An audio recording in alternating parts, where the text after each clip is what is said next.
ദില്ലിയിൽ നിന്നുയരുന്നത് ഒരു കൊടുങ്കാറ്റിൻ്റെ ആരവമാണ്. പ്രതിഷേധിക്കുന്ന വിദ്യാർത്ഥികളെ തല്ലിയൊതുക്കിയും തുറുങ്കിലടച്ചും ഗുണ്ടകളെ കൊണ്ട് തല്ലിച്ചും മുന്നോട്ടു പോകുന്ന അടിമുടി ജനവിരുദ്ധമായ മോദി സർക്കാരിൻ്റെ അടിത്തറ ഇളക്കാൻ പോരുന്ന കൊടുങ്കാറ്റിൻ്റെ ആരവം. ഒരു ലാത്തിക്കും ഒരു ബൂട്ടിനും അടിച്ചൊതുക്കാനും ചവിട്ടിയരയ്ക്കാനും കഴിയുന്നതല്ല രാജ്യത്തെ ജനങ്ങളുടെ പ്രതിഷേധമെന്ന് ദില്ലിയിലെ തെരുവുകളിലേക്ക് അടിവെച്ചടിവെച്ച് വരുന്ന യുവജനങ്ങളുടെ എണ്ണം തെളിയിക്കുന്നു. എല്ലാ ക്രമക്കേടുകളുടെയും ഉത്തരവാദിത്വം ഏറ്റെടുത്ത് കേന്ദ്രമന്ത്രി ധർമ്മേന്ദ്ര പ്രധാൻ രാജിവെച്ചൊഴിയുന്നത് വരെ പ്രതിഷേധം തുടരാനാണ് വിദ്യാർത്ഥികൾ തീരുമാനിച്ചിരിക്കുന്നത്. ബ്രിട്ടീഷുകാർക്ക് മാപ്പെഴുതി കൊടുത്ത പാരമ്പര്യമല്ല, അവരോട് പോരാടി നിന്ന ധീരദേശാഭിമാനികളുടെ പരമ്പരയിൽപ്പെട്ടവരാണ് തങ്ങളെന്ന് യുവജനങ്ങൾ ദില്ലിയിലെ തെരുവോരങ്ങളിൽ നിന്ന് ഉറക്കെ പറയുന്നു. നാഷണൽ ടെസ്റ്റിംഗ് ഏജൻസി വിദ്യാർത്ഥികളുടെ ക്ഷമ ടെസ്റ്റ് ചെയ്യുകയാണ്. കഴിഞ്ഞ 10 കൊല്ലത്തിനിടെ 150ഓളം പരീക്ഷകളിൽ ക്രമക്കേട് നടന്നുവെന്ന വിവരങ്ങളാണ് പുറത്തുവരുന്നത്. ഈ ഏജൻസി പിരിച്ചുവിടുക എന്ന വിദ്യാർത്ഥികളുടെ ആവശ്യത്തിന് ആക്കം കൂട്ടുന്നതാണ് NDA-യെക്കുറിച്ച് പുറത്തുവരുന്ന ഞെട്ടിക്കുന്ന തെളിവുകൾ. പണമെറിയുന്നവർ അകത്തും പണമില്ലാത്തവർ പുറത്തുമാകുന്ന വലിയ അസമത്വം സൃഷ്ടിച്ചതല്ലാതെ മറ്റെന്തു കാര്യമാണ് മോദി സർക്കാർ NDA-യിലൂടെ നടപ്പിലാക്കിയത്? ആളെ പറ്റിക്കാതെ പഴയതുപോലെ ജനങ്ങളോട് മാപ്പപേക്ഷിച്ച് ധർമ്മേന്ദ്ര പ്രധാനെ പുറത്താക്കുകയും NDA പിരിച്ചുവിടുകയുമാണ് മോദി സർക്കാർ ആദ്യം ചെയ്യേണ്ടത്. പ്രതിഷേധിക്കുന്നവനെ തീവ്രവാദിയാക്കുകയും സൈബറിടത്തിൽ പ്രതികരിക്കുന്നവരെ അധിക്ഷേപിക്കുകയും ചെയ്യുന്ന ഏർപ്പാട് ഇനി നടപ്പില്ല. പ്രതിഷേധങ്ങൾ അടിച്ചൊതുക്കാൻ നോക്കുന്ന ഗുണ്ടാപ്പടയായി മാറുകയാണോ രാജ്യത്തെ ഭരണകൂടം? ന്യൂസ് ആൻഡ് വ്യൂസ് ഈ വിഷയമാണ് ചർച്ച ചെയ്യുന്നത്. ചർച്ചയിൽ പങ്കെടുക്കുന്നത് JNU വിദ്യാർത്ഥി ഗോപിക, യൂത്ത് കോൺഗ്രസ് നേതാവ് രജിനസ് ഉണ്ണിത്താൻ, വലതു നിരീക്ഷകൻ രാജേന്ദ്രൻ പന്തളം, മുതിർന്ന മാധ്യമപ്രവർത്തകൻ KJ ജേക്കബ് എന്നിവരാണ്. സ്വാഗതം ചർച്ചയിലേക്ക് എല്ലാവർക്കും. ഈ ചർച്ച നമ്മൾ തുടങ്ങുന്നതിന് മുമ്പുണ്ടായ 2 സംഭവങ്ങൾ. അതിലൊന്ന് നടൻ ടൊവിനോ ഈ CJPക്ക് പിന്തുണ അറിയിച്ചുകൊണ്ട് ഈ പ്രക്ഷോഭത്തിന് പിന്തുണ അറിയിച്ച ടൊവിനോയുടെ വീടിന് മുന്നിലേക്ക് യുവമോർച്ച നടത്തുന്ന മാർച്ച്. അതോടൊപ്പം തന്നെ നടൻ ദുൽഖർ സൽമാൻ ഫേസ്ബുക്കിലൂടെ കുറിച്ചത് യുവജനങ്ങളെ കേൾക്കണം ഭരണകൂടമെന്ന്. അതിനു മുമ്പ് നടന്നതാണ് CJPയുടെ ഇൻസ്റ്റാഗ്രാം അക്കൗണ്ട് പൂട്ടിച്ചത്. ശ്രീ രാജേന്ദ്രൻ പന്തളം, കാര്യങ്ങൾ കൈവിട്ടു പോകുന്നു എന്നാണ് മനസ്സിലാക്കുന്നത്. അടിച്ചൊതുക്കി ഈ പ്രതിഷേധത്തെ ഇല്ലാതാക്കാൻ ശ്രമം നടത്തിയാൽ കൂടുതൽ പ്രശ്നങ്ങളിലേക്ക് പോവുകയാണ്. യുവജനങ്ങൾ ആവശ്യപ്പെടുന്നത് ഈ NDA പിരിച്ചുവിടുക, ധർമ്മേന്ദ്ര പ്രധാൻ രാജിവെക്കുക. എന്താണ് ചെയ്യാത്തത് മോദി? സൈജു പറഞ്ഞതിനോട് എനിക്കും പൂർണ്ണമായ യോജിപ്പാണ്. നാഷണൽ ടെസ്റ്റിംഗ് ഏജൻസിയെ പിരിച്ചുവിടേണ്ടത് തന്നെയാണ്. പക്ഷെ അതിനു മുമ്പ് പിരിച്ചുവിടേണ്ട ഒന്നെന്ന് പറയുന്നത് നമ്മുടെ കോർപ്പറേറ്റ് കോച്ചിങ് സെന്ററുകളെ തന്നെയാണ്. ഇത് SFIയുടെ ഒരു ഡിമാൻഡായിരുന്നു കാലാകാലങ്ങളായിട്ട്. 2013 സുപ്രീം കോടതിയിൽ ഇതിനൊരു പെറ്റീഷൻ കൊടുത്തത് സ്റ്റുഡൻസ് ഫെഡറേഷൻ ഓഫ് ഇന്ത്യയാണ്. ഇപ്പൊ അവർ മറന്നുപോയിരിക്കുന്നു. ഇപ്പൊ നാഷണൽ ടെസ്റ്റിംഗ് ഏജൻസി നടത്തിയ പരീക്ഷയിലെ ക്രമക്കേട്, അതിന്റെ പേരിൽ വിദ്യാഭ്യാസ മന്ത്രി ധർമ്മേന്ദ്ര പ്രധാൻ എന്ന് ചുരുങ്ങിയിരിക്കുന്നു. പക്ഷെ ഇതിനൊരു വലിയ വിശാലമായ പരിപ്രേക്ഷ്യമാണ് SFI കൊടുത്തിരിക്കുന്നത്. അതിനെ ഞാൻ ബഹുമാനിക്കുന്നു, പൂർണ്ണമായ ബഹുമാനത്തോടെ പറയുന്നു. Marginalisation systematic marginalization of the lower income and marginalized groups എന്നുള്ള ഒരു കൺസിഡറേഷൻ, ഒരു കോൺസെപ്റ്റ് ആണ് അവർക്കുണ്ടായിരുന്നത്. അതായത് പണം മുടക്കാൻ കോച്ചിങ് സെന്ററുകളിൽ പലവട്ടം പോയി റിപ്പീറ്റ് ചെയ്യാൻ കഴിവുള്ളവർക്ക് മാത്രം കിട്ടുന്ന ഒന്നായിട്ട് മെഡിക്കൽ പ്രൊഫഷൻ മാറിയിരിക്കുന്നു. ആപ്റ്റിറ്റ്യൂഡൊന്നും വേണ്ട, പണം മതി എന്നുള്ളത്. അതിന്റെ ഫലങ്ങൾ നമ്മൾ കാണുന്നുണ്ട്, വിശദീകരിക്കാൻ സമയമില്ല. അപ്പോൾ SFI എടുത്ത ആ നിലപാടിനെ 100% ഞാൻ സ്വാഗതം ചെയ്തു. അതിലിപ്പോൾ ഡയല്യൂട്ട് ചെയ്തിരിക്കുന്നു. അത് ധർമ്മേന്ദ്ര പ്രധാന്റെ രാജി, ഇനി അടുത്തതായിട്ട് മോദിയുടെ രാജി എന്നുള്ള ഒരു രാഷ്ട്രീയ മുദ്രാവാക്യത്തിലേക്ക് മാറുമ്പോൾ അതിന്റെ വില സാമൂഹിക പരമായ ഒരു മുദ്രാവാക്യം എന്നുള്ളതിൽ നിന്ന് രാഷ്ട്രീയമായ മുദ്രാവാക്യമായി മാറുമ്പോൾ അത് കുറെ കൂടി സങ്കുചിതമായിട്ട് തീരുകയാണ് ചെയ്യുന്നത്. അത് നേരത്തെ തന്നെ നമ്മുടെ കോക്രോച്ച് പാർട്ടിക്ക് പറ്റിക്കഴിഞ്ഞു. സൊസൈറ്റൽ ആൻഡ് ഇക്കണോമിക്കൽ ചേഞ്ച് എന്ന് പറഞ്ഞുകൊണ്ടാണ് അവർ വന്നത്. ഇപ്പൊ ധർമ്മേന്ദ്ര പ്രധാന്റെ രാജി എന്ന് പറയുന്ന വളരെ സങ്കുചിതമായ ഒന്നിലേക്ക് മാത്രം. അതല്ല ശ്രീ രാജേന്ദ്രൻ പന്തളം, ഞാൻ ചോദിക്കട്ടെ, എങ്ങനെയാണ് സങ്കുചിതമായ കാര്യമായി മാറുന്നതെന്ന് എനിക്ക് മനസ്സിലാകുന്നില്ല. ഇവിടെ നടന്നത് എന്താണ്? ഏകദേശം 30 ലക്ഷത്തോളം വിദ്യാർത്ഥികളുടെ ഭാവി ദുരാസിലാക്കി. 22ഓളം വിദ്യാർത്ഥികൾ ആത്മഹത്യ ചെയ്തു. ആ കുടുംബങ്ങൾക്ക് ഒരു നഷ്ടപരിഹാരം കൊടുക്കാൻ ഈ സർക്കാർ, മോദി സർക്കാരിന് കഴിഞ്ഞോ? ഇതുവരെ മോദി ഒരക്ഷരം മിണ്ടിയോ? രാജ്യമാകെ കത്തുകയാണ്. അതെങ്ങനെ സങ്കുചിതമാകുന്നത്? ഈ രാജ്യം നേരിടുന്ന ഏറ്റവും വലിയ പ്രതിഷേധമാണ് അവിടെ നടന്നുകൊണ്ടിരിക്കുന്നത്. അത് സങ്കുചിതമല്ല. സൊസൈറ്റി ഒന്നാകെ, യുവജനങ്ങൾ ഒന്നാകെ ആ സമരത്തിന്, പ്രക്ഷോഭത്തിന് പിന്തുണ അർപ്പിച്ചു വരുമ്പോൾ അത് സങ്കുചിതമാകുന്നത് എങ്ങനെയാണെന്ന് എനിക്ക് മനസ്സിലാകുന്നില്ല. അത് സങ്കുചിതമാണ്, പൂർണ്ണമായും സങ്കുചിതമാണ്. എന്തുകൊണ്ട് ഈ വിദ്യാർത്ഥികൾ ആത്മഹത്യ ചെയ്തു? തങ്ങളുടെ NTA നടത്തുന്ന പരീക്ഷയിലെ തോൽവി, അതാണ് ജീവിത പരീക്ഷയിലെ തോൽവി എന്ന് കണക്കാക്കുന്നിടത്താണ് പരാജയം സംഭവിച്ചിരിക്കുന്നത്. നമ്മുടെ സമ്പ്രദായത്തിന്, വിദ്യാഭ്യാസ സമ്പ്രദായത്തിന്, നമ്മൾ അവരെ ഇതുവരെ പഠിപ്പിച്ച രീതിക്ക് പരാജയം സംഭവിച്ചിരിക്കുന്നത്. SFIയുടെ നേതാവ് കൂടിയായിരുന്ന MA ബേബി, കേരളത്തിന്റെ വിദ്യാഭ്യാസ മന്ത്രിയായിരുന്ന കാലത്ത് പറഞ്ഞ ഒരു കാര്യം ജോസഫ് മുണ്ടശ്ശേരി നേരത്തെ ആവർത്തിച്ചതുമാണ്. ഒരു പരീക്ഷയിൽ തോറ്റു എന്നതിന്റെ പേരിൽ നിങ്ങൾ ആത്മഹത്യ ചെയ്യുന്നത് മഹാമഠയത്തരമാണ്. കാരണം അത് ജീവിത പരീക്ഷയിലുള്ള പരാജയമാണ്. അപ്പൊ മെഡിക്കൽ എഞ്ചിനീയറിംഗ്, ഇപ്പൊ എഞ്ചിനീയറിംഗ് ഇല്ല, ഓപ്ഷനുകളിലേക്ക് കുട്ടികളെ ചുരുക്കുന്ന തരത്തിലുള്ള വിദ്യാഭ്യാസമാണ് പേരൻസ് ആയാലും സമൂഹമായാലും നമ്മുടെ വിദ്യാഭ്യാസ. ഒരു കാര്യം കൂടി ഞാനൊന്ന് ഇടപെടുകയാണ്. അതായത് താങ്കൾ ഇപ്പോൾ ചെയ്യുന്നത് രാജേന്ദ്ര മണ്ഡൽ, താങ്കൾ ഇപ്പോൾ ചെയ്യുന്നത്, ഈ വിദ്യാർത്ഥികൾ മരിച്ചു, വലിയ ക്രമക്കേട് നടന്നു, അതിൻ്റെ എല്ലാം ഉത്തരവാദിത്വം കൊണ്ട് എത്തിക്കുന്നത് ഈ വിദ്യാർത്ഥികളിലേക്ക്, രക്ഷിതാക്കളിലേക്ക്, കോച്ചിങ് സെന്ററുകളിലേക്ക്. ഈ രാജ്യത്ത് ഒരു ഭരണകൂടമില്ലേ? ആ ഭരണകൂടമല്ലേ നടപടികൾ എടുക്കേണ്ടത്? NTA എന്ന് പറയുന്ന സംവിധാനം ഫൗളാണെങ്കിൽ അത് പിരിച്ചുവിടണ്ടേ? ഈ ഇത്തരം കോച്ചിങ് സെന്ററുകൾ വഴി വലിയ ക്രമക്കേടുകൾ നടത്തുന്നുണ്ടെങ്കിൽ അത് പൂട്ടിക്കണ്ടേ? ഇതൊന്നും ചെയ്യാതെ, നമുക്കറിയാം ഏകദേശം 1 ലക്ഷത്തിലധികം കോടി രൂപയാണ് ഈ കോച്ചിങ് സെന്ററുകൾ വഴി മറിയുന്ന പണമെന്ന് പറഞ്ഞാൽ. ഒരു ഘട്ടത്തിലും ഒരു സാധാരണക്കാരനായ വിദ്യാർത്ഥിക്ക് ആ പരിശീലനം നേടാൻ കഴിയുന്നില്ല. ഒരാൾ പോലും ഈ NTA പരീക്ഷ, ഈ നീറ്റ് പരീക്ഷ പാസ്സാകുന്നില്ല. അപ്പോഴും നിങ്ങൾ കുറ്റം പറയുന്നത് ആ പരീക്ഷയെക്കുറിച്ചാണ്, ഭരണകൂടം എടുക്കുന്ന നിലപാടിനെ കുറിച്ചല്ല ശ്രീ രാജേന്ദ്രൻ. അതെ, UPA ഭരണം ഉണ്ടായിരുന്നല്ലോ, ആ സമയത്ത് സംഭവിച്ചില്ലേ? CPM പിന്തുണയോടുകൂടി UPA ഭരിച്ചിരുന്ന സമയത്ത് എവിടെ പോയി ഈ പ്രക്ഷോഭകാരികൾ അന്ന്? ഇതിപ്പോ അതല്ല, അജണ്ട വേറെയാണെന്ന് തെറ്റിദ്ധരിപ്പിക്കുന്ന രീതിയിലാണ് പോകുന്നത്. മോദിയെ പുറത്താക്കുക, അതിന്റെ ആദ്യഘട്ടമായിട്ട് ധർമ്മേന്ദ്ര പ്രധാനെ പുറത്താക്കുക, അതാണല്ലോ ഏറ്റവും സുരക്ഷാ മേഖലയായുള്ള അദ്ദേഹത്തിന്റെ വീട്ടിന്. മോദിയെ പുറത്താക്കത് അല്ല, അത് തന്നെയാണ് താങ്കൾ പറഞ്ഞതാണ് ശരിയായ വസ്തുത. മോദിയെ പുറത്താക്കലാണെങ്കിൽ, മോദി പുറത്താക്കേണ്ട ആണെങ്കിൽ പുറത്തേക്ക് തന്നെ പോകണം. അത് ധർമ്മേന്ദ്ര പ്രധാനിൽ തുടക്കമാണെങ്കിൽ അങ്ങനെ തന്നെ വരണം. ഏതായാലും താങ്കളിലേക്ക് മടങ്ങി ഗോപിക, ഇപ്പോൾ SFI നേതാവ് ഗോപിക കൂടി നമുക്ക് ഗോപിക, ഇപ്പോൾ ഒരുപക്ഷെ രാജേന്ദ്രൻ പന്തളം പറഞ്ഞത് ഗോപിക കേട്ടിട്ടുണ്ടാകണം. അപ്പോൾ രാജേന്ദ്രൻ പന്തളം അടക്കമുള്ള ആളുകൾ, വലത് നിരീക്ഷകരടക്കം പറയുന്നത് ഈ പ്രശ്നം വിദ്യാർത്ഥികളുടേതാണ്, കോച്ചിങ് സെന്ററുകളുടേതാണ്. യഥാർത്ഥ കാതലായ വിഷയത്തിലേക്ക് വരാതെ അവരിലേക്ക് മാത്രം ചൂണ്ടുന്നതിലെ ലക്ഷ്യം എന്താണെന്ന് മനസ്സിലാകുന്നുണ്ടല്ലോ ഗോപിക. അതെ, ഞാൻ അതിന് റിപ്ലൈ ആണ് ആദ്യമായിട്ട് കൊടുക്കാൻ ആഗ്രഹിക്കുന്നത്. SFIയുടെ സമരം NTA-രെതിരെയും എഡ്യൂക്കേഷൻ്റെ സെൻട്രലൈസേഷൻ്റെ എതിരെയും എഡ്യൂക്കേഷൻ്റെ പ്രൈവറ്റൈസേഷൻ്റെ എതിരെയും ജന്തർ മന്ദറിൻ്റെ ഉള്ളിൽ മാത്രമല്ല നമ്മൾ പ്രൊട്ടസ്റ്റ് ചെയ്തത്. ഈ ഒരു വിഷയത്തിൽ 2017 NTA-രെ ഇൻസ്റ്റിറ്റ്യൂഷൻ്റെ ഫോർമേഷൻ വന്നപ്പോൾ തൊട്ട് SFI അതിൻ്റെ എതിരെ ഒരു ക്ലിയർ ആയിട്ടുള്ള സ്റ്റാൻഡ് തന്നെയാണ് മുന്നോട്ട് വെച്ചത്.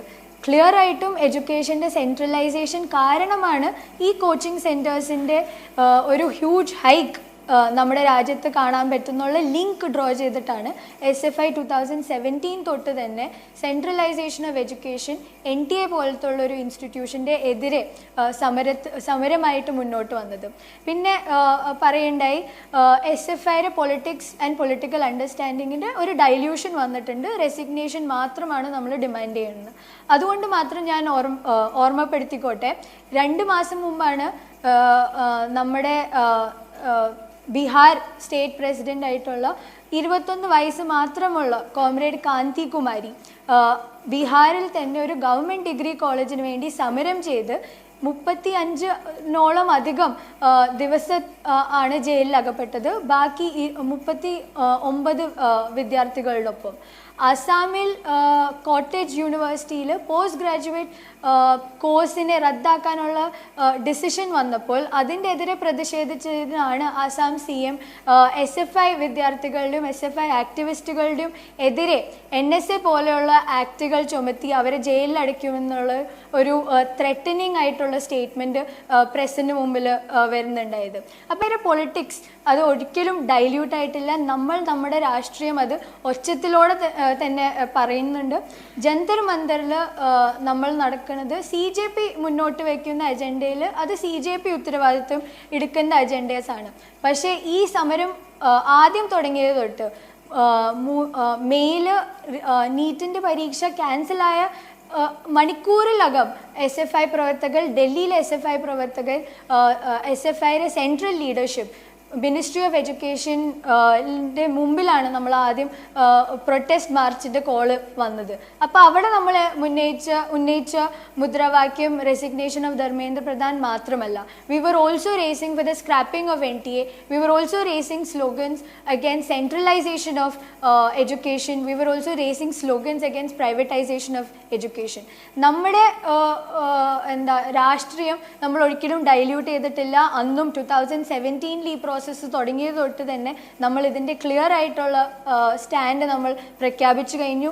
ഈ സമരത്തിൽ നമ്മൾ നോക്കുകയാണെങ്കിൽ ജന്തർ മന്ദറിൻ്റെ ഉള്ളിൽ മാത്രമല്ല SFI പ്രവർത്തിക്കുന്നത്. SFIയുടെ പ്രൊട്ടസ്റ്റുകളും മാർച്ചുകളും 24 സംസ്ഥാനങ്ങളിലാണ് SFI ഈ ഒരു വിഷയത്തിൽ, ഈ ഒരു അജണ്ടയിൽ മാർച്ചുകൾ നടത്തിയത്. അതിൽ 700 സ്റ്റുഡൻസ് ആണ്, SFIയുടെ ആക്ടിവിസ്റ്റ് ആണ് പോലീസിൻ്റെ ഡിറ്റൻഷൻ ഏറ്റുവാങ്ങേണ്ടി വന്നത്. അതിൽ 16 കോമ്രേഡ്സിനാണ് ജയിലിൽ അകപ്പെടേണ്ടി വന്നത്. അപ്പോൾ SFIയുടെ നിലപാട് അത് നമ്മൾ ഒച്ചത്തിൽ തന്നെ വെക്കുന്നതാണ്. ആ പൊളിറ്റിക്സ് ജന്തർ മന്ദറിൻ്റെ ഉള്ളിൽ മാത്രമല്ല ഒതുക്കുന്നത്. ആ ഒരു സമരത്തെ, ആ ഒരു അജണ്ടേൻ്റെ എതിരെ തന്നെ നമ്മൾ ബാക്കി സംസ്ഥാനങ്ങളിലും വലിയ തരത്തിൽ തന്നെയാണ് SFIയുടെ കോമ്രേഡ്സ് അതാത് സംസ്ഥാനങ്ങളിൽ അതിനെതിരെ പ്രൊട്ടസ്റ്റ് ചെയ്തത്. നമ്മൾ എല്ലാ സംസ്ഥാനങ്ങളിലും മുന്നോട്ട് വയ്ക്കുന്ന മുദ്രാവാക്യം ധർമ്മേന്ദ്ര പ്രധാൻ്റെ റെസിഗ്നേഷൻ മാത്രമല്ല, ധർമ്മേന്ദ്ര പ്രധാൻ്റെ റെസിഗ്നേഷൻ ഒരു accountability, moral accountability for the death of 20+ students. Death മാത്രമല്ല, ഇൻസ്റ്റിറ്റ്യൂഷണൽ മർഡർ തന്നെയാണെന്നാണ് SFIയുടെ നിലപാട്. ആ ഒരു ഇൻസ്റ്റിറ്റ്യൂഷണൽ മർഡർ മോറൽ റെസ്പോൺസിബിലിറ്റി എടുത്തുകൊണ്ടാണ് ധർമ്മേന്ദ്ര പ്രധാൻ്റെ റെസിഗ്നേഷൻ നമ്മൾ മുന്നോട്ട് വയ്ക്കുന്നത്. അതിൻ്റെ പാരലായിട്ട് തന്നെ ഈക്വൽ ഇമ്പോർട്ടൻസ് ആയിട്ട് തന്നെയാണ് നമ്മൾ NTAയുടെ scrapping and centralisation of examinations and centralisation of എഡ്യൂക്കേഷൻ്റെ എതിരെ നമ്മൾ നമ്മുടെ ഡിമാൻഡ് മുന്നോട്ട് വെച്ചിട്ടുള്ളത്. ശരി ഗോപിയിലേക്ക് മടങ്ങി വരാം. രജനീഷ് ഉണ്ണിത്താൻ, ഏതായാലും ഈ സമരം തുടങ്ങി 45-ാം ദിനത്തിൽ കോൺഗ്രസിന് വെളിപാട് വന്ന് കഴിഞ്ഞ ദിവസം തലസ്ഥാന നഗരിയിൽ രാഹുൽ ഗാന്ധിയുടെ നേതൃത്വത്തിൽ നടത്തിയ പ്രതിഷേധം കണ്ട വളരെ നല്ല കാര്യം. പക്ഷേ 45 ദിവസം നിങ്ങൾ എവിടെയായിരുന്നു എന്നുള്ള ചോദ്യം അങ്ങനെ തന്നെ നിൽക്കുകയാണ്. രാജ്യത്തെ CJP നടത്തിയ സമരം, അതിന് പിന്തുണ അർപ്പിച്ചുകൊണ്ട് ആദ്യം മുതൽ സമരരംഗത്തുണ്ടായിരുന്ന SFI അടക്കമുള്ള ഇടത് വിദ്യാർത്ഥി സംഘടനകൾ, യുവജന പ്രസ്ഥാനങ്ങളുണ്ട്. പക്ഷെ നിങ്ങളെവിടെയായിരുന്നു എന്നുള്ള ചോദ്യം അങ്ങനെ തന്നെ നിൽക്കുമ്പോൾ തന്നെയാണ് ഇപ്പോൾ നിങ്ങൾ ഈ സമരത്തിൻ്റെ ഭാഗമായി ഇറങ്ങിയിരിക്കുന്നത് ഈ സമരത്തെ ഡൈല്യൂട്ട് ചെയ്യാനാണ് എന്ന ആം ആദ്മി പാർട്ടിയുടെ ഒരു വാചകവും കൂടി ഞാൻ എടുത്ത് പറയുകയാണ്. നിങ്ങളെവിടെയായിരുന്നു എന്നുള്ള ചോദ്യം അങ്ങനെ തന്നെ നിൽക്കുന്നുണ്ടോ രജിൻ? ഇതൊരു ഗിമ്മിക്കല്ലേ? ഇന്നലെ മാത്രം ഇറങ്ങി 45 ദിവസം നിങ്ങൾ എവിടെയായിരുന്നു? നോക്കൂ സിജു, ഇതിനകത്ത് എന്താണ് നിങ്ങൾ 45 ദിവസത്തിന്റെ കണക്ക് പറയുന്നത്? നീറ്റ് പരീക്ഷയുമായി ബന്ധപ്പെട്ട് ആദ്യം ഇത് വിവാദം ഉണ്ടാകുമ്പോൾ തന്നെ ഇതുമായി ബന്ധപ്പെട്ട പ്രശ്നങ്ങൾ മുന്നോട്ട് വരുമ്പോൾ രാജ്യത്തിന്റെ പ്രതിപക്ഷ നേതാവല്ലേ ഈ വിഷയം ആദ്യമായി ചൂണ്ടിക്കാണിച്ചത്?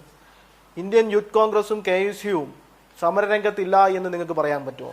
മണ്ഡലം തലം മുതൽ, നിയോജക മണ്ഡലം തലം മുതൽ, സംസ്ഥാന കമ്മിറ്റി മുതൽ, ദേശീയ കമ്മിറ്റി മുതലുള്ള സമര പ്രഖ്യാപനവുമായി ഞങ്ങളുടേതായ ചട്ടക്കൂട്ടിൽ, അതായത് ഞങ്ങൾ മറ്റു സമരങ്ങളോടൊപ്പം ചെയ്യുകയല്ല, ആ അഡ്രസ്സ് ചെയ്യേണ്ട പാർട്ടിയായി നിന്നുകൊണ്ട് ഇന്ത്യയിലെ വിദ്യാർത്ഥി സമൂഹത്തിന് വേണ്ടി നിലനിൽക്കുന്ന പാർട്ടി എന്ന രീതിയിൽ ഞങ്ങളുടേതായ രീതിയിലുള്ള സമരമുഖങ്ങളിൽ നിൽക്കുകയാണ്. പിന്നെ എവിടെയെങ്കിലും പോയി ഒരു ഫോട്ടോഷൂട്ട് നടത്തിയെന്ന് പറഞ്ഞുകൊണ്ടോ ഏതെങ്കിലും സമരവേദിയിൽ പോയിട്ട് ഐക്യദാർഢ്യം പ്രഖ്യാപിക്കുന്നത് മാത്രമല്ലല്ലോ. നിങ്ങൾ പറഞ്ഞല്ലോ ഈ സമരത്തിന്റെ വീര്യം എവിടെയാണ് ഉണ്ടായത്? ഇന്നലെയല്ലേ ഇന്ത്യയുടെ പ്രതിപക്ഷ നേതാവ് ഈ പറയുന്ന രീതിയിലേക്ക് 2 ദിവസമായി പാർലമെന്റ് സമ്മേളനം, ഇന്ത്യയുടെ ലോക്സഭയിലും രാജ്യസഭയിലും, ഇന്ത്യയുടെ രാജ്യസഭയിലും ലോക്സഭയിലും പ്രധാനമന്ത്രിയെ പോലും കാണാനില്ലാത്ത ഒരവസ്ഥ വന്നപ്പോൾ അവിടെ ഈ വിഷയങ്ങളുമായി ബന്ധപ്പെട്ട് ഇവിടുത്തെ ജനങ്ങൾ അനുഭവിക്കുന്ന, ഇവിടുത്തെ വിദ്യാർത്ഥികൾ അനുഭവിക്കുന്ന അടിച്ചമർത്തപ്പെടുന്ന സമരങ്ങളെ പറ്റിയുള്ള വിഷയങ്ങളുമായി ബന്ധപ്പെട്ടത് അഡ്രസ്സ് ചെയ്യുവാൻ വേണ്ടി അവിടേക്ക് ചെന്ന MPമാർക്ക് അവസരം കൊടുക്കാത്ത രീതിയിലേക്ക് സ്പീക്കറും ഉപരാഷ്ട്രപതിയും മാറിയപ്പോൾ അതിനെതിരെ പ്രതിരോധം സൃഷ്ടിച്ചുകൊണ്ട് ഇവരെല്ലാവരും പറയുന്ന വലിയ സുരക്ഷാ സന്നാഹങ്ങളൊക്കെ ഉണ്ട് എന്ന് പറഞ്ഞുകൊണ്ടിരിക്കുന്നിടത്തേക്ക് യാതൊരു ഭയഭേദവുമില്ലാതെ കയറിച്ചെന്ന് പ്രധാനമന്ത്രിയും അതുപോലെയുള്ള VIP-കളുമൊക്കെ കയറി ചെല്ലുന്ന വഴിയിൽ ആ വഴി അടച്ചുകൊണ്ട് രാജ്യത്തിന്റെ പ്രതിപക്ഷ നേതാവ് ഇവരൊക്കെ മുന്നിലേക്ക് സമരം ചെയ്യുന്ന രീതിയിലേക്ക് ഇന്ത്യയുടെ വിദ്യാർത്ഥികൾക്ക് വേണ്ടി, ഇന്ത്യയിലെ ജനങ്ങൾക്ക് വേണ്ടി സമരം ചെയ്ത് നമ്മൾ കണ്ടതല്ലേ? അവിടെയല്ലേ രാജ്യത്തിന്റെ പ്രതിപക്ഷ നേതാവ്? ഞങ്ങൾ മനസ്സിലാക്കിയ വേറെ തരത്തിലാണിത്. ഈ 45 ദിവസം സമരങ്ങൾ നടക്കുന്നു. ആ ചിത്രത്തിൽ ഒരു സമരമുഖത്ത് പോലും ഇല്ലാതിരുന്ന കോൺഗ്രസ് ഈ സമരത്തിൻ്റെ ഗതി മാറുന്നു. രാജ്യത്തെ യുവജനങ്ങൾ സമരം ചെയ്യുന്നവരോടൊപ്പമാണ്, പ്രക്ഷോഭകാരികൾക്കൊപ്പമാണ്. ആ സമരത്തിൽ നിർണായകമായ ഇടപെടൽ ഇടതുപക്ഷം നടത്തുന്നുണ്ടെന്ന് ബോധ്യപ്പെട്ടപ്പോൾ നിങ്ങൾ ഔട്ടാകുന്നു എന്ന് തോന്നലിൻ്റെ അടിസ്ഥാനത്തിലല്ലേ ഇന്നലെ രാഹുൽ ഗാന്ധി അടക്കം അവിടെ ഷോ നടത്തിയത്?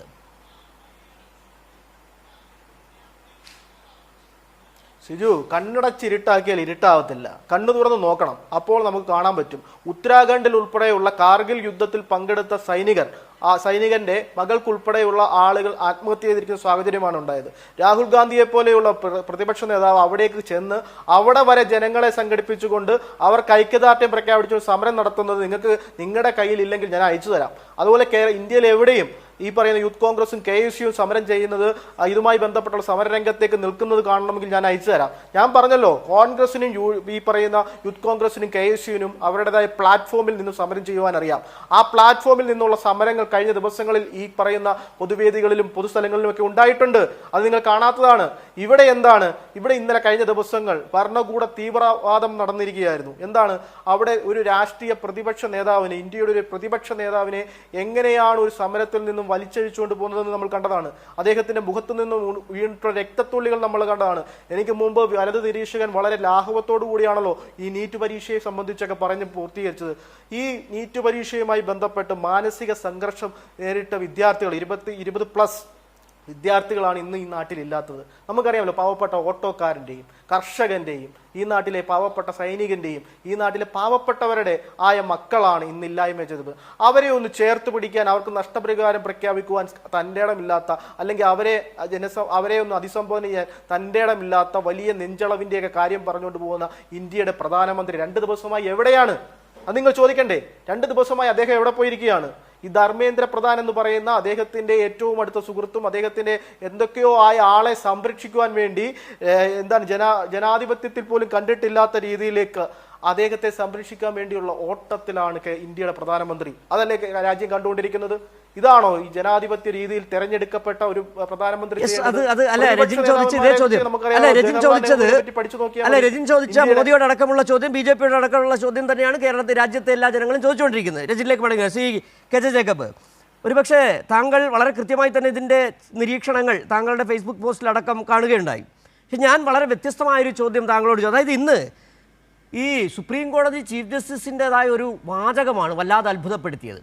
ഈ വിഷയം കോടതിയിൽ വന്നപ്പോൾ ആ ദൃശ്യങ്ങൾ കാണാൻ ഞങ്ങൾക്ക് സമയമില്ല എന്ന് പറഞ്ഞ് ചീഫ് ജസ്റ്റിസ്, നമുക്കറിയാം ഈ CJP എന്ന് പറയുന്ന പാർട്ടിയുടെ രൂപീകരണവുമായി ബന്ധപ്പെട്ടും ചീഫ് ജസ്റ്റിസ് നടത്തിയ ഒരു പദപ്രയോഗം, കൂറ, പാറ്റ, അതിൽ നിന്ന് തുടങ്ങിയതാണ് ആ പാർട്ടിയുടെ രൂപീകരണം അടക്കമുള്ള കാര്യങ്ങൾ. രാജ്യത്ത് സമൂർത്തമായൊരു രാഷ്ട്രീയ സാഹചര്യം രൂപപ്പെട്ടുവെന്നും അതിൽ ഇദ്ദേഹത്തിൻ്റെ പങ്കും വളരെ വ്യക്തമാണ്. പക്ഷേ നമുക്കറിയാം ഈ മനുഷ്യാവകാശവുമായി ബന്ധപ്പെട്ട കേസുകൾ വളരെ അർദ്ധരാത്രി ആയാൽ പോലും പരിഗണിക്കേണ്ടതുണ്ട്. അതിന് കോടതി നടപടിക്രമങ്ങളിൽ ചില മാറ്റങ്ങൾ വരുത്തേണ്ടതുണ്ട് എന്ന് ചിന്തിക്കുന്ന കാലഘട്ടത്തിലാണ് രാജ്യം കത്തി നിൽക്കുന്ന ഒരു അവസരത്തിൽ സുപ്രീം കോടതിയുടെ ചീഫ് ജസ്റ്റിസിൻ്റെ ഭാഗത്ത് നിന്ന് ഇത്തരത്തിൽ ഒരു അഭിപ്രായം വരുന്നത്. ഭരണകൂടം എവിടെ, നീതിന്യായ വ്യവസ്ഥയുടെ രണ്ടും ഒന്നായി മാറുകയാണോ?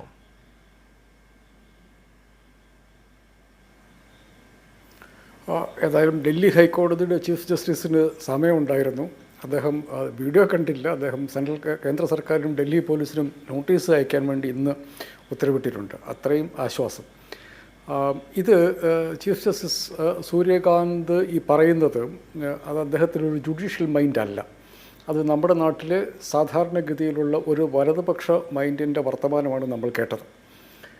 ഇതിൻ്റെ അകത്ത് അവർക്ക് തെറ്റിപ്പോകുന്നത്, അവർക്കും BJPക്കും ഒക്കെ തെറ്റിപ്പോകുന്നത്, ഇത് അഫക്റ്റ് ചെയ്യുന്നത് സാധാരണഗതിയിൽ BJPക്കെതിരെ അല്ലെ വലതുപക്ഷ രാഷ്ട്രീയ പ്രസ്ഥാനങ്ങൾക്കെതിരെ സമരം ചെയ്യുന്ന മനുഷ്യർക്ക് മാത്രമല്ല. ഇത് നമ്മുടെ സമൂഹത്തിൻ്റെ താഴ്ന്ന ഇടത്തരം മനുഷ്യരെ എന്ന് വെച്ചാൽ BJPയുടെ ഒക്കെ ഏറ്റവും വലിയ സപ്പോർട്ട് ബേസ് ആയിട്ടുള്ള മനുഷ്യരെയാണ് ഈ വിഷയം അഫക്റ്റ് ചെയ്തിരിക്കുന്നത്. നമുക്കറിയാം, ഇപ്പോൾ നമ്മുടെ വീട്ടിൽ 12ാം ക്ലാസ്സുള്ള ഒരു കുട്ടി ഉണ്ടെങ്കിൽ, എൻട്രൻസ് എക്സാമിനേഷൻ എഴുതുന്നുണ്ടെങ്കിൽ ആ വീട് മുഴുവൻ അതിനകത്ത് ഇൻവോൾവാണ്. അങ്ങനെയുള്ള ഒരു സന്ദർഭത്തിലാണ് ഈ പ്രസ്താവനകൾ വരുന്നത്. ഇത് ചീഫ് ജസ്റ്റിസിൻ്റെ അന്നത്തെ പ്രസ്താവനയും ഇന്നത്തെ പ്രസ്താവനയും അത് കാണിക്കുന്നത് ഒരു രാജ്യം എന്ന നിലയ്ക്ക് നമ്മുടെ പൗരന്മാരെ എത്രത്തോളം ജനാധിപത്യവൽക്കരിക്കുന്നതിൽ പരാജയപ്പെട്ടു എന്നുള്ളതിൻ്റെ ഒരു കൃത്യമായിട്ടുള്ള ഉദാഹരണമാണ്. ചീഫ് ജസ്റ്റിസ് എന്ന നിലയ്ക്ക് അദ്ദേഹത്തിന് കോൺസ്റ്റിറ്റ്യൂഷൻ ഉയർത്തിപ്പിടിക്കാനുള്ള ഉത്തരവാദിത്വമുണ്ട് എന്നുള്ളതാണ് അതിൻ്റെ ഏറ്റവും സങ്കടകരമായ കാര്യം. പൗരനും സ്റ്റേറ്റിനും ഇടയ്ക്കുള്ള ഏറ്റവും പ്രധാനപ്പെട്ട കവചമാണ് നമ്മുടെ കോൺസ്റ്റിറ്റ്യൂഷൻ. ആ കോൺസ്റ്റിറ്റ്യൂഷൻ ഉപയോഗിച്ചുകൊണ്ട് പൗരന് മനുഷ്യാവകാശങ്ങൾ ഉറപ്പുവരുത്താനുള്ള ഉത്തരവാദിത്തമുള്ള ആളാണ് സുപ്രീം കോടതിയുടെ ചീഫ് ജസ്റ്റിസ്. നമ്മുടെ ഭരണഘടന 32-ാം അനുച്ഛേദം നോക്കുമ്പോൾ ഏതൊരു പൗരനും നേരിട്ട് ഭരണഘടന മൗലികാവകാശങ്ങളുടെ ലംഘനമുണ്ട് എങ്കിൽ സുപ്രീം കോടതി സമീപിക്കാവുന്നതാണ്. നമ്മൾ കഴിഞ്ഞ ദിവസം കണ്ടത് ബ്രൂട്ടൽ എന്നുള്ളതല്ലാതെ മറ്റൊരു വാക്കില്ല. ലാത്തിയിൽ ആണി വെച്ചിട്ട്, ഇലക്ട്രിക് ഷോക്ക് വെച്ചിട്ട്, പെല്ലറ്റ് ഗണ്ണ് ഉപയോഗിച്ച്, പോലീസിൻ്റെ ലാത്തി വെച്ചിട്ട് ഡൽഹി പോലീസിൻ്റെ വേഷം കിട്ടിയ ഗുണ്ടകളും 16, 17, 18 വയസ്സുള്ള കുട്ടികളെ അവർ നിലവിളിക്കുന്നിടത്തോളം തല്ലിക്കൊണ്ടിരിക്കുന്നതാണ് നമ്മൾ കണ്ടത്. ഇത് കണ്ടിട്ട് ഈ രാജ്യത്ത് എന്തുകൊണ്ടാണ് ഈ സമരത്തിൽ ഇത്ര വലിയ ഇത് കിട്ടുന്നത്? ഈ കുട്ടികളാരും അവരവരുടെ കാര്യത്തിന് വേണ്ടി പോയതല്ല. അവരുടെ ജനറേഷൻ്റെ, അവരുടെ തലമുറയ്ക്ക് നിഷേധിക്കപ്പെടുന്ന വളരെ അടിസ്ഥാനപരമായ വിദ്യാഭ്യാസ ആനുകൂല്യത്തിന് വേണ്ടി പോയതാണ്. ആ കുട്ടികളെ മൃഗീയമായി, മാരകമായി മർദ്ദിച്ചിട്ട് അതിനെക്കുറിച്ച് ഒരു അന്വേഷണം നടത്തണം എന്ന് കേന്ദ്ര സർക്കാരിന് തോന്നുന്നില്ല. അന്വേഷണം വേണം എന്ന് പറഞ്ഞ് ചെല്ലുമ്പോൾ സുപ്രീം കോടതി ചീഫ് ജസ്റ്റിസിന് അദ്ദേഹത്തിന് സമയമില്ലെന്നാണ് പറയുന്നത്. പിന്നെ അദ്ദേഹത്തിന് എന്തിനാണ് സമയം? 100 കണക്കിന് കുട്ടികൾക്കാണ് ഭീകരമായിട്ടുള്ള സ്റ്റേറ്റിൻ്റെയാണ്. ഇത് മാത്രമല്ല, ഇതിൻ്റെ അകത്ത് നമ്മൾ അന്വേഷിക്കേണ്ട കാര്യം എത്രത്തോളം ഡൽഹി പോലീസുണ്ട്. ഡൽഹി പോലീസിൻ്റെ നമ്മൾ കണ്ടതാണ്, പലരുടെയും നെയിം പ്ലേറ്റ് ഇല്ല. എന്ന് വെച്ചാൽ അവരുടെ നിയമത്തിൻ്റെ അപ്പുറത്തേക്ക് പോയി ചില കാര്യങ്ങൾ ചെയ്യാൻ വേണ്ടിയിട്ടാണ് വന്നത്. നമ്മൾ വിഷ്വലുകൾ കണ്ടിട്ടുണ്ട്. പോലീസുകാരാകാൻ യാതൊരു സാധ്യതയില്ല മറ്റേ ആളുകൾ. സിവിലിയൻ വേഷത്തിലുള്ള ആളുകൾ, താടിയും മുടിയും വെച്ച ആളുകൾ. താടിയും മുടിയെന്ന് ഞാൻ പറയാൻ കാരണം എന്ന് വെച്ചിട്ടുണ്ടെങ്കിൽ സാധാരണ പോലീസിൽ അത് അനുവദിച്ചിട്ടുള്ളതല്ല. ഈ മനുഷ്യർ പോലീസിൻ്റെ ലാത്തി വെച്ച് കുട്ടികളെ തല്ലുന്നത് നമ്മൾ കണ്ടിട്ടുള്ളത്. എന്ന് വെച്ചിട്ടുണ്ടെങ്കിൽ നിയമത്തിൻ്റെയും ഭരണഘടനയുടെയും അങ്ങേയറ്റത്തെ ക്രൂരമായ ലംഘനമാണ് ഡൽഹിയിൽ നടന്നത്, രാജ്യത്തിൻ്റെ തലസ്ഥാനത്ത് നടന്നത്. കമ്മിറ്റഡ് ജുഡീഷ്യറി എന്ന് പണ്ട് ഇന്ദിരാഗാന്ധി പറഞ്ഞതായിട്ട് നമ്മൾ കേട്ടിട്ടുണ്ട്. എന്ന് പറയുന്നത് പോലെ സർക്കാരിന് വേണ്ട കാര്യങ്ങൾ ചെയ്തു കൊടുക്കേണ്ട ഒരു ഇൻസ്റ്റിറ്റ്യൂഷനാണ് സുപ്രീം കോടതി എന്നുള്ള തോന്നലിൽ നിന്നാണ് സുപ്രീം കോടതിയിലെ ചീഫ് ജസ്റ്റിസ് ഈ വർത്തമാനം പറയുന്നത്. ഇത് അങ്ങേയറ്റം നിന്ദ്യമായിട്ടുള്ള ഒരു പരാമർശമാണ് ഇന്ന് വന്നത്. എന്തായാലും ഡൽഹി ഹൈക്കോടതിയിലെ ചീഫ് ജസ്റ്റിസിന് അങ്ങനെ തോന്നിയില്ല എന്നുള്ളത് നമ്മുടെ രാജ്യത്ത് ഇപ്പോഴും ബാക്കി നിൽക്കുന്ന ജനാധിപത്യ സംവിധാനങ്ങൾ ഒരു ലക്ഷണമാണ് എന്നുള്ളത് നമ്മൾ അത്യാവശ്യം പ്രത്യാശയോടുകൂടി തന്നെ കാണേണ്ടതുണ്ട്. ഇത് നമ്മുടെ സമൂഹം മുഴുവൻ എണീറ്റ് നിന്ന് പ്രതിഷേധിക്കേണ്ട ഒരു റെഫറൻസാണ്. പിന്നെ എത്രത്തോളം നമ്മുടെ സമൂഹം വലുതുവൽക്കരിക്കപ്പെട്ടിരിക്കുന്നു. സമരം ചെയ്യുന്നതൊക്കെ വഷളാണ്. സമരം ചെയ്യേണ്ട ആവശ്യമില്ല. ഇന്നിപ്പം നീറ്റ് പരീക്ഷയിൽ 2ാം റാങ്ക് കിട്ടിയ ആൾക്ക് ആ സമയത്ത് പോയി പഠിച്ച് റാങ്ക് മെച്ചപ്പെടുത്തി കൂടി എന്നുള്ള അങ്ങേയറ്റം അരാഷ്ട്രീയമായ വർത്തമാനം പറയാൻ കുട്ടികൾ പറയുന്നത് എനിക്ക് മനസ്സിലാവും. പക്ഷേ രാഷ്ട്രീയ സംവിധാനത്തിൻ്റെ മുകളിലാണ് ചീഫ് ജസ്റ്റിസ് ഇരിക്കുന്നത്. അദ്ദേഹം ഏതെങ്കിലും സ്വർഗത്തിൽ നിന്ന് പൊട്ടിമുളച്ച് വന്ന ഒരാളല്ല. നമ്മൾ ഉണ്ടാക്കിയെടുത്ത ഭരണഘടന, നമ്മൾ രാഷ്ട്രീയം പറഞ്ഞുണ്ടാക്കിയെടുത്ത ഭരണഘടന കൊടുത്ത അധികാരത്തിൻ്റെ പുറത്ത് ആ ഭരണഘടന നൽകുന്ന മൗലികാവകാശങ്ങൾ സംരക്ഷിക്കാൻ ഉത്തരവാദിത്വമുള്ള ഒരു മനുഷ്യനാണ് വന്നിരുന്ന് പറയുന്നത് എനിക്കതിന് സമയമില്ല എന്നുള്ളത്. ഈ ഡൽഹിയിൽ കുട്ടികൾക്കെതിരെ നടന്ന ഈ ആക്രമണത്തോടൊപ്പം തന്നെ അത്രത്തോളം തന്നെ എതിർക്കപ്പെടേണ്ട ഒരു പ്രസ്താവനയാണ് സുപ്രീം കോടതി ചീഫ് ജസ്റ്റിസിൻ്റെ ഭാഗത്തു നിന്നുണ്ടായത്. ശരി, ശ്രീ രാജേന്ദ്രൻ പന്തളം, ഒരുപക്ഷെ അല്പം കൂടി വൈകാരികമായി തന്നെയാണ് കെ ജെ ജേക്കബ് ഈ വിഷയത്തെ സമീപിച്ചത് നമുക്ക് കൃത്യമായി മനസ്സിലാവുന്നുണ്ട് അദ്ദേഹത്തിൻ്റെ വാക്കുകളിൽ നിന്ന്. താങ്കൾ കേട്ടു അദ്ദേഹം ചൂണ്ടിക്കാട്ടിയത് എങ്ങനെയാണ് ആ കുട്ടികളെ മൃഗീയമായി നേരിട്ടത്. താങ്കൾ ചർച്ചയുടെ തുടക്കത്തിൽ തന്നെ വളരെ ബോധപൂർവം തന്നെ ആ വിഷയങ്ങൾ പരാമർശിക്കാതിരിക്കുകയും കുട്ടികളുടെ മാനസികാവസ്ഥയും രക്ഷിതാക്കളുടെ കാഴ്ചപ്പാടിനെ പറ്റി പറയുകയും ചെയ്തു. എന്താണ് ഈ കുഞ്ഞുങ്ങൾ ചെയ്ത തെറ്റ്? 17, 18, 19 വയസ്സുള്ള കുഞ്ഞുങ്ങൾക്ക് നേരെ നടന്ന അതിക്രമങ്ങൾ താങ്കൾ കാണുന്നതല്ലേ? ബുള്ളറ്റ്, ബയണറ്റ് വെച്ച് അടിക്കുന്നു. അതായത് സ്ത്രീകളെ, പെൺകുട്ടികളെ തെരഞ്ഞു പിടിച്ച് ലാത്തി വെച്ച് കുത്തുന്നു. കൃത്യമായി നമ്മൾ കണ്ടതാണ്. അവർ ഏതെങ്കിലും തരത്തിലുള്ള ഒരു ആയുധം ഉപയോഗിച്ചവർ, ഈ പറയുന്ന പോലെ ഹൂളിഗാൻസ് എന്ന് പറയുന്ന ആളുകൾ, ഗുണ്ടകൾ, അവിടെ CRPFിൻ്റെയും ദില്ലി പോലീസിൻ്റെ അല്ല, ആരൊക്കെയോ വന്ന് കയറി കുഞ്ഞുങ്ങളെ തല്ലുകയാണ്. അത് കണ്ടുകൊണ്ടിരിക്കാൻ രാജ്യത്തെ ജനങ്ങൾക്ക് കഴിയില്ല. ശ്രീ രാജേന്ദ്രൻ പന്തളം, അതെ, നമ്മൾ ഇതുപോലുള്ള പല രംഗങ്ങളും കണ്ടിട്ടുണ്ടല്ലോ. ലക്ഷ്യം ഞാൻ വരുന്നില്ല, പറഞ്ഞു കഴിഞ്ഞാൽ കൂടുതൽ ക്ഷോഭം ഉണ്ടാകും ശ്രീജുവിന്, അതുകൊണ്ട് പറയുന്നില്ല. പക്ഷേ ഞാനൊരു കാര്യം ഷാജി ജേക്കബ് സാറിനോട് ഏറ്റവും ബഹുമാനത്തോടു കൂടി പറഞ്ഞു. നമ്പർ പ്ലേറ്റ് ഇല്ലാതെ ചില വണ്ടികൾ കണ്ടുവന്നു. ഞാൻ ഓക്കെ, സോറി, അദ്ദേഹം പറഞ്ഞത് ശരിയായിരിക്കാം. കാരണം ഈ വിദ്യാർത്ഥികൾ തന്നെ പല വണ്ടികളും അടിച്ചു തകർത്തു. നമ്പർ പ്ലേറ്റ് മാത്രമല്ല, നമ്മുടെ ഈ ബേക്കറി ജംഗ്ഷനിൽ നടന്നുണ്ടല്ലോ, അതായത് വീണ വിജയന്റെ വീട്ടിലേക്ക്, വീണ വിജയൻ താമസിക്കുന്ന വീട്ടിലേക്ക് നടന്ന അന്വേഷണത്തിന്റെ ഫലമായിട്ട് ബേക്കറി ജംഗ്ഷനിൽ ആൾക്കൂട്ടം നടത്തിയ ആക്രമണത്തിനേക്കാൾ കിരാതമായിട്ടുള്ള ആക്രമണങ്ങൾ അവിടെ നടക്കുകയുണ്ടായി. സാർ പറഞ്ഞത് ശരിയായിരിക്കും. ബാരിക്കേഡിന്റെ അപ്പുറത്ത്, അതായത് പോലീസിന്റെ സൈഡിൽ ഇതുപോലുള്ളത് നടന്നു കാണും. ഞാനത് നിഷേധിക്കുന്നില്ല, അദ്ദേഹത്തിന്റെ സത്യസന്ധതയെ ഞാൻ ചോദിക്കുന്നില്ല. പക്ഷേ ബാരിക്കേഡിന്റെ ഇപ്പുറത്ത് വെച്ചിട്ട് പോലീസിനെ നരനായായിട്ട് നടത്തിയത് ഈ വിദ്യാർത്ഥികളാണ്. SFI ആണെന്ന് ഞാൻ പറയുന്നില്ല, SFIക്കാർ അത്ര കിരാതമായി പ്രവർത്തിക്കുമെന്ന് ഞാൻ വിശ്വസിക്കുന്നില്ല. ഈ കോക്രോച്ച് പാർട്ടിയുടെ ആൾക്കാരാണെന്ന് കല്ല് വെച്ച് പോലീസിന്റെ തലക്കടിക്കുക. നിങ്ങൾ പറയും പോലീസ് എന്ന് പറയുന്നത് ഗവൺമെന്റിന്റെ മർദ്ദന ഉപകരണമാണെന്ന്. അല്ല, അവർ തൊഴിലാളികളാണ്, ജോലി ചെയ്യുന്ന ആൾക്കാരാണ്. അവരുടെ തലയ്ക്ക് അവർക്കും ഇല്ലേ കുടുംബം? നീറ്റ് പരീക്ഷ എഴുതിയ കുട്ടികളെ പോലെ അവർക്കും ഇല്ലേ കുടുംബം? തലക്കടിച്ച് കൊല്ലാൻ വേണ്ടി ശ്രമിച്ചുകൊണ്ടിരിക്കുന്ന ദൃശ്യങ്ങൾ വീഡിയോ സോഷ്യൽ മീഡിയയിൽ ധാരാളമായിട്ടുണ്ട്. ഇതിൽ ഏത് സത്യമല്ലാത്തത് എന്ന് നമുക്ക് അറിയാൻ പറ്റില്ല. അപ്പൊ അതിന്റെ അവലോകനത്തിന്, പരിശോധനയ്ക്ക് കൂടുതൽ സമയം, ഫോറൻസിക് പരിശോധന ഒക്കെ ആവശ്യമായിട്ട് വരും. അതുകൊണ്ടായിരിക്കും ഒരുപക്ഷെ സുപ്രീം കോടതി ഞങ്ങൾക്ക് പരിശോധിക്കാമെന്ന് പറഞ്ഞിട്ടുണ്ട്. ഈ വീഡിയോകളെല്ലാം സംരക്ഷിച്ചു വെക്കണമെന്ന് ഉറപ്പ് നൽകിയിട്ടുണ്ട്. പരിശോധിക്കും, സത്യം പുറത്തു വരും. സത്യമേവ ജയതേ. ആരാണ് തെറ്റ് ചെയ്തത്? താങ്കൾ ഈ വലിയൊരു വിഷയത്തെ എങ്ങനെയാണ് തിരുവനന്തപുരത്ത് ബേക്കറി ജംഗ്ഷനിൽ നടന്ന ഒരു സംഭവമായി കൂട്ടിയിണക്കിയത് നമുക്ക് വേറെ ഘട്ടത്തിൽ ചർച്ച ചെയ്താലും, ഗോപിക, ഈ സമരത്തിന്റെ പ്രക്ഷോഭത്തിന്റെ ഒരു കാര്യം കൂടെ പറഞ്ഞോട്ടെ. യൂത്ത് കോൺഗ്രസിന്റെ ആള് പറഞ്ഞ ഒരു കാര്യത്തിന് മറുപടി, അതായത് യൂത്ത് കോൺഗ്രസിന്റെ ആള് പറഞ്ഞു രാഹുൽ ഗാന്ധി ആദ്യം മുതലേ ഉണ്ടായിരുന്നു. എവിടെയാ? അദ്ദേഹം ഇന്നലെ വന്ന് ഹൈജാക്ക് ചെയ്തായിരുന്നു സമരത്തെ. അദ്ദേഹം ഈ അഭിജിത്ത് ദീപ്കയുടെ സമരത്തിന് ഒരു ആനുകൂല്യവും ഒന്നും കൊടുത്തിട്ടില്ല. MA ബേബി പോയിരുന്നു, ശൈലജ ടീച്ചർ പോയിരുന്നു, ഒക്കെ സമ്മതിക്കുന്നു. ഒരു സാന്നിധ്യം കണ്ടില്ല. അദ്ദേഹം വിദേശത്തായിരുന്നു, വിദേശ രാജ്യങ്ങളില്ല. പെട്ടെന്ന് ഇങ്ങോട്ട് വന്നൊരു നാടകം കളിക്കുകയായിരുന്നു. അവിടെ പ്രധാനമന്ത്രിയുടെ അതീവ സുരക്ഷയുള്ള മേഖലയിൽ വന്ന് അവിടെ അദ്ദേഹം കാണിച്ചത് ജനാധിപത്യത്തിനേറ്റ വലിയൊരു പ്രഹരം തന്നെയാണ് അവിടെ ഉണ്ടായത്. അത് പറയാതിരിക്കാൻ വയ്യ. ശരി ശ്രീ രാജേന്ദ്രൻ പന്തളം, അതിന് മറുപടി എന്തായാലും രജനീസ് ഉണ്ണിത്താനും ഉണ്ടാകും. അതിനുമുമ്പ് ഗോപിക, ഈ സമരവുമായി ബന്ധപ്പെട്ട് ഇപ്പോൾ അദ്ദേഹം ചൂണ്ടിക്കാട്ടിയതുപോലെ, അതായത് രാജേന്ദ്രൻ പന്തളം പറഞ്ഞതുപോലെ തന്നെ നിരവധി ആളുകൾ പറയുന്നുണ്ട്, ഈ വിദ്യാർത്ഥികൾ വലിയ തരത്തിലുള്ള ആക്രമണം നടത്തിയല്ലേ, പോലീസുകാരുടെ തലയെ തല്ലി പൊളിച്ചില്ലേ, ഞങ്ങളാരും കണ്ടില്ല. ഈ സമരത്തിന്റെ തുടക്കം മുതൽ തന്നെ ഗോപിക അടക്കമുള്ള SFIയുടെ നേതാക്കൾ, ഇടത് വിദ്യാർത്ഥി നേതാക്കൾ അവിടെ തന്നെയുണ്ട്. എങ്ങനെയായിരുന്നു? സമാധാനപരമായിരുന്നില്ലേ ഈ സമരം? നിങ്ങൾ ഏതെങ്കിലും തരത്തിൽ, അല്ലെങ്കിൽ CJPക്കാർ, മറ്റേതെങ്കിലും സംഘടനകൾ ഈ പോലീസിന് നേരെ ഇത്തരത്തിൽ ആക്രമണം നടത്തിയോ? നോക്കൂ, ഈ മാർച്ചിൻ്റെ കോള്, സൺസെറ്റ് ചലോ മാർച്ചിൻ്റെ കോള് കാരണം പല സംസ്ഥാനങ്ങളിൽ നിന്നായിരുന്നു വിദ്യാർത്ഥികൾ ഡൽഹിയിൽ എത്തിച്ചേർന്നത്. ആ ഒരു കൂട്ടത്തെ തടയാൻ വേണ്ടി അന്ന് രാവിലെ തന്നെ, പുലർച്ചെ തന്നെ മെട്രോകൾ റദ്ദാക്കേണ്ട ഒരു അവസ്ഥ ഡൽഹി പോലീസിനും ഡൽഹി ഗവൺമെൻറ്റിനും വന്നു. അതുപോലെ തന്നെ ഓരോ യൂണിവേഴ്സിറ്റിയുടെ മുമ്പിലും ഗേറ്റ്സ് രാവിലെ പുലർച്ചെ 2:30 തൊട്ട് തന്നെ ബ്ലോക്ക് ചെയ്യാൻ, ഓരോ യൂണിവേഴ്സിറ്റിയുടെ ഗേറ്റും ബ്ലോക്ക് ചെയ്യാൻ ഡൽഹി പോലീസിൻ്റെ ശ്രമം നടന്നു. അതുമാത്രമല്ല, 2-ൽ കൂടുതൽ വിദ്യാർത്ഥികൾ ഒരുമിച്ച് നടന്നാൽ അവരുടെ ID കാർഡ് ചെക്ക് ചെയ്യുക, അവരുടെ മൊബൈലിൽ നോക്കുക ഇവരെവിടെ എത്തിച്ചേരാനാണ് പോകുന്നത് എന്നുള്ള രീതിയിലുള്ളൊരു സർവൈലൻസ് സിസ്റ്റമായിരുന്നു സൺസെറ്റ് ചലോ മാർച്ചിന് മുമ്പ് ഡൽഹി പോലീസും ഇവിടുത്തെ ഇൻ്റലിജൻസ് ബ്യൂറോയും നടപ്പിലാക്കിയത്. അതിനൊക്കെ മറികടന്നിട്ടാണ് ഇത്ര അധികം ലക്ഷക്കണക്കിന് വിദ്യാർത്ഥികൾ സൺസെറ്റ് ചലോ മാർച്ചിൽ പങ്കെടുക്കാൻ വേണ്ടി ജന്തർ മന്ദറിൽ എത്തിച്ചേർന്നത്.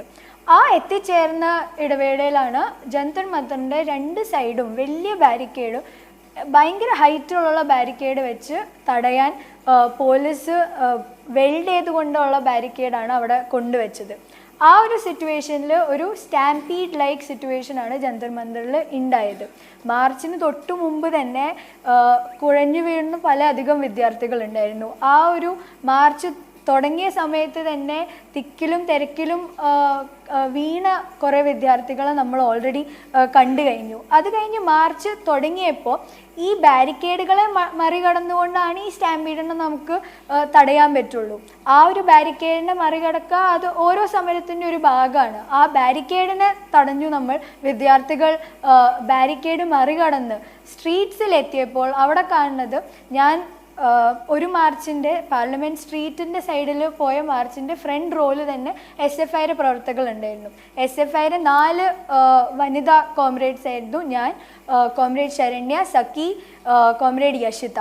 അവിടെ നമ്മൾ കാണുന്ന അൺപ്രൊവോക്ഡ് ആയിട്ടാണ് ദില്ലി പോലീസ് ആണോ എന്ന് പോലും നമുക്ക് സംശയമുണ്ട്. കാരണം അവരുടെ കയ്യിൽ എല്ലാവിധ പ്രൊട്ടക്റ്റീവ് ഗിയേഴ്സ് ഉണ്ടായിരുന്നു, അവരുടെ തലയിൽ ഹെൽമെറ്റ് ഉണ്ടായിരുന്നു, അവരുടെ കയ്യിൽ ലാഠി ഉണ്ടായിരുന്നു, അവരുടെ ഷൂ എല്ലാം പ്രൊട്ടക്റ്റീവ് ഗിയേഴ്സും ഉണ്ടായിരുന്നു. പക്ഷെ അവരുടെ യൂണിഫോം മാത്രം അവർ ധരിക്കാൻ മറന്നുപോയി. അവരുടെ നെയിം പ്ലേറ്റ് ഇപ്പോൾ പുതിയ പുറത്ത് വന്ന വീഡിയോയിൽ നെയിം പ്ലേറ്റ് ചൂട് കാരണമാണ് നമ്മൾ അഴിച്ചു വെച്ചതെന്നാണ് പല ദില്ലി പോലീസും അതുപോലെ തന്നെ റാപ്പിഡ് ആക്ഷൻ ഫോഴ്സിൻ്റെ മെമ്പേഴ്സും പറയുന്നുണ്ടായിരുന്നത്.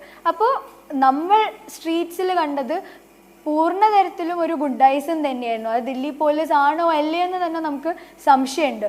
അത് കഴിഞ്ഞിട്ട് അത് ചോദിക്കാൻ ചെന്നപ്പോൾ എന്തുകൊണ്ട് നിങ്ങൾ വനിതാ പ്രവർത്തകരെ, വനിതാ പ്രൊട്ടസ്റ്റേഴ്സിനെ അൺപ്രൊവോക്ഡ് ആയിട്ട് നിങ്ങൾ എന്തുകൊണ്ട് ലാത്തി വീശി എന്ന് ചോദിക്കാൻ ചെന്ന 4 SFI വനിതാ പ്രവർത്തകരെയാണ് ഈ ദില്ലി പോലീസ് അൺപ്രൊവോക്ഡ് ആയിട്ട് ഡീറ്റെയിൻ ചെയ്ത് പാർലമെൻറ്റ് സ്ട്രീറ്റിൽ കൊണ്ടുപോയത്. അവിടെ നമ്മൾ കാണുന്നത്, നമ്മൾ ഡീറ്റെയിൻ ആയി കഴിഞ്ഞ് 10 മിനിറ്റ് കഴിഞ്ഞിട്ട് തല പൊട്ടി അവരുടെ ഹെഡ് ഇഞ്ചുറി വന്നിട്ട് അധികം വിദ്യാർത്ഥികൾ ബ്ലീഡ് ചെയ്തുകൊണ്ട് ആണ് ആ പോലീസ് സ്റ്റേഷൻ്റെ ഉള്ളിൽ വന്നത്. നമ്മൾ അതിൻ്റെ ഉള്ളിൽ ചെന്നപ്പോൾ പല വിമൻ പ്രൊട്ടസ്റ്റേഴ്സിൻ്റെയും വസ്ത്രം കീറി വലിച്ച ദില്ലി പോലീസിനെ കാണുന്നത്. ഇതൊക്കെ ചോദ്യം ചെയ്യുന്ന വിദ്യാർത്ഥികൾക്ക് ഒരു ഗ്ലാസ് വെള്ളം കൊടുക്കാനോ അവർക്ക് ഫസ്റ്റ് എയ്ഡ് പ്രൊവൈഡ് ചെയ്യാനോ ആ ഒരു ഗവൺമെൻറ്റിന്, ആ ഒരു ഡൽഹി പോലീസിനോ അവിടെ ചാർജുള്ള ഒരു പോലീസ് ഓഫീസേഴ്സിനോ ഒരു മനസ്സ് പോലും ഉണ്ടായിരുന്നില്ല. അവിടെ ലോയേഴ്സും ബാക്കി പ്രൊട്ടസ്റ്റേഴ്സും നമ്മൾ SFIയുടെ പ്രവർത്തകരും ഇതൊക്കെ ചോദ്യം ചെയ്യുമ്പോൾ നമ്മളെ പുച്ഛിച്ച് തള്ളുന്ന ഒരു അവസ്ഥയാണ് അവിടെ ഡൽഹി പോലീസിന് ഉണ്ടായത്. അപ്പോൾ ഡൽഹി പോലീസിനെ ഒരു വർക്കേഴ്സ് ആയിട്ട് കണക്കാക്കിയിട്ട് അവരുടെ വീട്ടിലും കുടുംബമില്ലേ, അവരുടെ കുടുംബത്തിലും വിദ്യാർത്ഥികൾ ഉണ്ടെന്ന് പറയുന്നത് എനിക്ക് തോന്നുന്നു it's not a correct logic, it's not the correct argument to place. Because police at the end of the day works as an apparatus of the state. state, Delhi stateum, central stateum is a double engine government that is running in Delhi right now. Our double engine government ne, our neo-fascist government ne, oru brutal apparatus thenneyaanu Delhi police. Avaroru workers aayittu kanakkan njan aagrahikkunnilla. They are unconsciously, they have been injected with the same ideology that the state has. Avar verum puppets pole, verum എന്ത് ആദേശമാണ് അവർക്ക് കിട്ടിയത് ആ ഒരു orders follow ചെയ്യുന്ന puppets മാത്രമായിട്ടാണ് സ്ട്രീറ്റ്സിൽ വന്നത്. Completely അൺപ്രൊവോക്ഡ് ആയിട്ടായിരുന്നു ഓരോ അറ്റാക്കും അവർ ചെയ്തത്. അധികം വീഡിയോസ് വന്നിട്ടുണ്ട്. പെൺകുട്ടികളെ ലാത്തി വെച്ച് കുത്തുക, കംപ്ലീറ്റ്ലി അൺപ്രൊവോക്ഡ് ആയിട്ട്. അതുപോലെ തന്നെ അവരുടെ വസ്ത്രം വലിച്ച് കീറുക. അതുപോലെ തന്നെ ഞാൻ ഒരു ഫോട്ടോ പോസ്റ്റ് ചെയ്തതിൽ നിങ്ങൾ ശ്രദ്ധിക്കണം, എവിടെയാണ് ആ പോലീസുകാരൻ്റെ കൈ, എൻ്റെ അടുത്ത് നിന്ന് വിദ്യാർത്ഥിയുടെ എവിടെയാണ് ആ കൈ അയാൾ കൊണ്ടുവയ്ക്കണം നിങ്ങൾ ആലോചിക്കണം. സെക്ഷുവൽ ഹാരസ്മെൻറ്റ് വരെയാണ് പ്രൊട്ടസ്റ്റേഴ്സ് നേരിടേണ്ടി വന്നത്. ഈ പോലീസ് വർ നോട്ട് പോലീസ്, ഗുണ്ടായിസമാണ് സ്ട്രീറ്റ്സിൽ നടന്നത്. ആ ഒരു പോലീസിന് നമുക്ക് ഒരിക്കലും അവരുടെ ഓരോ ആക്ഷൻസിനും നമുക്ക് ജസ്റ്റിഫൈ ചെയ്യാൻ്റെ അപ്പുറത്താണ് അവരുടെ ബ്രൂട്ടാലിറ്റി പ്രൊട്ടസ്റ്റേഴ്സ് നേരിടേണ്ടി വന്നത്. ഗോപിക പറഞ്ഞതിൽ നിന്ന് എന്താണ് അവിടെ നടന്നത്? ഈ ഗുണ്ടകൾ, ദില്ലി പോലീസിന്റെ വേഷത്തിലെത്തിയ ഗുണ്ടകൾ എന്താണ് ചെയ്യുന്നത് മനസ്സിലായി. രാജേന്ദ്രൻ പന്തളം, കേട്ടിട്ടുണ്ടല്ലോ താങ്കൾ ഗോപിക വിവരിച്ചത്. ആ സമരത്തിന്റെ തുടക്കകാല സമയം ഉണ്ടായിരുന്ന ഗോപികയാണ് പറഞ്ഞത്. എങ്ങനെയാണ് ഈ സെക്ഷൽ അസാൾട്ട് വരെ നടത്തിയ ഈ ദില്ലി പോലീസിനെ അവർക്കടി കിട്ടിയ താങ്കൾക്ക് വിഷമമുണ്ടാവുകയും അവിടെ ഈ വിദ്യാർത്ഥികളടക്കം വസ്ത്രം വലിച്ചു കീറി ക്രൂരമായി മർദ്ദിച്ച അത് താങ്കൾക്ക് വിഷമല്ലാതിരിക്കുകയും 22ഓളം വിദ്യാർത്ഥികൾ ഈ നീറ്റ് പരീക്ഷ ക്രമക്കേടിൻ്റെ പേരിൽ ആത്മഹത്യ ചെയ്യുകയും ചെയ്തത് താങ്കൾക്ക് വിഷമകരമല്ലാതെ ഇരിക്കുകയും ചെയ്യുന്നത് മനസ്സിലാകുന്നില്ല. ആ ദില്ലി പോലീസുകാർ മനുഷ്യരല്ലേ? മനസ്സിലാകുന്നില്ല രാജേന്ദ്രൻ പന്തളം, താങ്കളുടെ അടക്കമുള്ളവരുടെ മാനസികാവസ്ഥ. ദീപ പറഞ്ഞതിന് അതിന്റെ സത്യസന്ധതയും ഞാൻ ചോദ്യം ചെയ്യുന്നില്ല. പക്ഷെ നമ്മളെല്ലാം ഒരു വശം മാത്രം കണ്ടാൽ ശരിയാവത്തില്ല. ബാലൻസ്ഡ് ആയിട്ട് ഒരു വ്യൂ വേണം. വലിയ ആക്രമണം അവിടെ നടന്നു. ഈ വീഡിയോകൾ പിന്നെ എങ്ങനെ വരുന്നു? AI ക്രിയേഷൻസ് ആണോ? അത് നമ്മൾ ഫോറൻസിക് പരിശോധനയിലൂടെ തെളിയണം. വലിയ തോതിലുള്ള ആക്രമണം നടക്കുന്നതിന്റെ ചിത്രങ്ങൾ ധാരാളമായിട്ട് സോഷ്യൽ മീഡിയയിലുണ്ട്, വരുന്നു. ഇതാ നോക്കൂ, ഇത് ഡൽഹിയിലെ ഒരു ചിത്രമാണ്. ദീപ തന്നത് മറ്റൊരു ചിത്രം, വാങ്മയ ചിത്രം. ഇതൊരു വിഷ്വൽ ചിത്രമാണ്. ഇങ്ങനെ ധാരാളമായിട്ട് വരുന്നുണ്ട്. ഇത് കാണുമ്പോൾ നമ്മൾ ചെട്ടിപ്പോവും. ഭീഭത്സമായിട്ടുള്ള ആക്രമണങ്ങളാണ് നടന്നുകൊണ്ടിരിക്കുന്നത്. അപ്പോഴാണ് അവരുടെയൊക്കെ തലപൊട്ടിച്ചോര വരുന്നുണ്ട്. എന്നിട്ട് രാഹുൽ ഗാന്ധിയുടെ മൂക്കിൽ കൂടി ചോര വരുന്നതിനെ പറ്റി പറയുകയാണ്. നിരോധനാജ്ഞ നിലവിലുള്ള മേഖലയിൽ സമരം നടന്നിട്ടും അദ്ദേഹത്തിനൊന്നും പറ്റാതിരുന്നത് തന്നെ വലിയ ഭാഗ്യം. UAPA പ്രകാരം കേസെടുക്കാവുന്ന ഒരു കാര്യമാണ് അദ്ദേഹത്തിന്റെ മുഖ്യമന്ത്രിയായിട്ടുള്ള VD സതീശനെ, അതുപോലെ തന്നെ DK ശിവകുമാറിനെ ഒക്കെ കൊണ്ട് ചെയ്ത് അറിയാമോ? അതിന്റെ വകുപ്പുകൾ അറിയാമോ? SP ആക്ട് പ്രകാരമുള്ള വകുപ്പുകൾ അറിയാമോ? എത്ര ഗുരുതരമായിട്ടുള്ള സത്യപ്രതിജ്ഞ ലംഘനമാണ് അവിടെ നടന്നിരിക്കുന്നതെന്ന് അറിയാമോ? അങ്ങനെയുള്ള കാര്യങ്ങളാണ് അവിടെ നടക്കുന്നത്. അങ്ങനെ പല കാര്യങ്ങളും ജനാധിപത്യ വിരുദ്ധമായിട്ട് അവിടെ നടക്കുന്നു. അടിയന്തരാവസ്ഥ ഏൽപ്പിച്ച പോറൽ പോലെ മറ്റൊന്നാണ് പ്രധാനമന്ത്രിയുടെ വസതിക്ക് മുമ്പിലേക്ക് സമരത്തെ ഹൈജാക്ക് ചെയ്യുന്നത് കൊണ്ടുപോകുന്നത്. എന്തിനു വേണ്ടിയാണിത്? പഞ്ചാബിന് വേണ്ടി ഒരു കലഹമാണ്. SFIക്കാർ ആത്മാർത്ഥമായിട്ടായിരിക്കും ഇത് ചെയ്യുന്നത്, ഞാനിതിനെ ചോദ്യം ചെയ്യുന്നില്ല. പക്ഷേ പഞ്ചാബിന് വേണ്ടിയുള്ള കലഹമാണ്. ഈ അഭിജിത്ത് ദിൽക്കെ എന്ന് താങ്കളുടെ ആ ഒരു നിരീക്ഷണം വളരെ എന്തായാലും വളരെ രസകരമാണ്. അതായത് പഞ്ചാബിന് വേണ്ടിയുള്ള താങ്കൾ ഡിസ്റ്റൻസ് വെച്ച് എനിക്ക് മനസ്സിലാവുന്നുണ്ട്. പഞ്ചാബ് അല്ല ശ്രീ രാജേന്ദ്രൻ പന്തളം, താങ്കൾ പറഞ്ഞ അല്ല താങ്കൾ ചില ചോദ്യങ്ങൾ ശ്രീ രാജേന്ദ്രൻ പന്തളം ഞാനൊന്ന് ഇടപെടുകയാണ്. അതായത് രജിനോടാണ് നേരത്തെ രാജേന്ദ്രൻ പന്തളം നേരത്തെ തന്നെ ചോദ്യങ്ങൾ ചോദിക്കുകയും ചെയ്തത്. ഏതായാലും പഞ്ചാബിന് വേണ്ടി നടക്കുന്നതാണ് ഈ പരിപാടിയൊക്കെ എന്നാണ് അദ്ദേഹം പറയുകയും ചെയ്തത്. പക്ഷേ ഈ അദ്ദേഹം ചോദിച്ചതും മറ്റു ചിലർ ചോദിക്കുന്നതുമായ ചില വിഷയങ്ങളുണ്ട്. ഈ സോനം വാങ്ചുക്ക് ഏകദേശം 21 ദിവസത്തോളം അവിടെ ഈ നിരാഹാര സമരം ഇരുന്നു. അവിടെയൊന്നും രാഹുൽ ഗാന്ധിയെ കണ്ടില്ല. ഇന്നലെയാണ് രാഹുൽ ഗാന്ധി കണ്ടത്. എന്തായാലും ഞാൻ ആ വിഷയങ്ങളിലേക്ക് പോകുന്നില്ല, ഇപ്പോൾ നിങ്ങൾ സമരത്തിൻ്റെ ഭാഗമാണല്ലോ.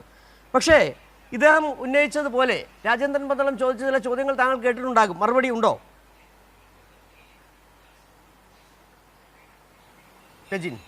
നോക്കൂ, രാജേന്ദ്രൻ പന്തളം എന്താണ് ചോദിക്കുന്നത്, ഏത് വിഷയത്തിൽ നിന്നാണ് സംസാരിക്കുന്നത് എന്നുള്ളത് അദ്ദേഹം പറയുന്നതിന്റെ ധാർമ്മികത പോലും അദ്ദേഹം മനസ്സിലാക്കാതാണ് സംസാരിക്കുന്നത് എന്നുള്ളതാണ് എനിക്ക് ഒന്നാമതായി അദ്ദേഹത്തിനോട് പറയാനുള്ളത്. പിന്നെ ഈ നീറ്റ് പരീക്ഷയുമായി ബന്ധപ്പെട്ട് ഇന്നും ഇന്നലെയും തുടങ്ങിയ വിഷയമല്ല. 2024 ജൂലൈ 1-ാം തീയതി പാർലമെന്റിൽ ബഹുമാനപ്പെട്ട പ്രതിപക്ഷ നേതാവിന്റെ പ്രസംഗം അദ്ദേഹം ഒന്ന് ശ്രമിച്ചു, അല്ലെങ്കിൽ സിജുവിനും ഒന്ന് ശ്രമിക്കേണ്ട ആവശ്യകതയുണ്ട്.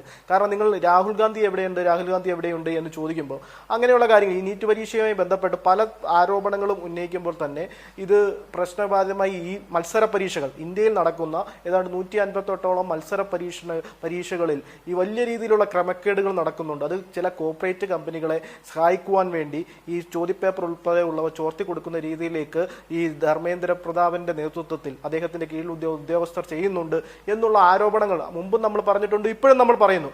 ഇവിടെ എന്താണ് ഇവർ അന്വേഷണം നടത്തുന്നുണ്ട് എന്നൊക്കെ പറഞ്ഞ് വലിയ രീതിയിൽ തടിതപ്പാനുള്ള ശ്രമം നടത്തുന്നുണ്ട്. ഇവിടെ ആരാണ് ഇതുമായി ബന്ധപ്പെട്ട് പ്രധാന മുൻനിരയിൽ നിൽക്കുന്നത്? ഈ വിദ്യാഭ്യാസ മന്ത്രിയല്ലേ?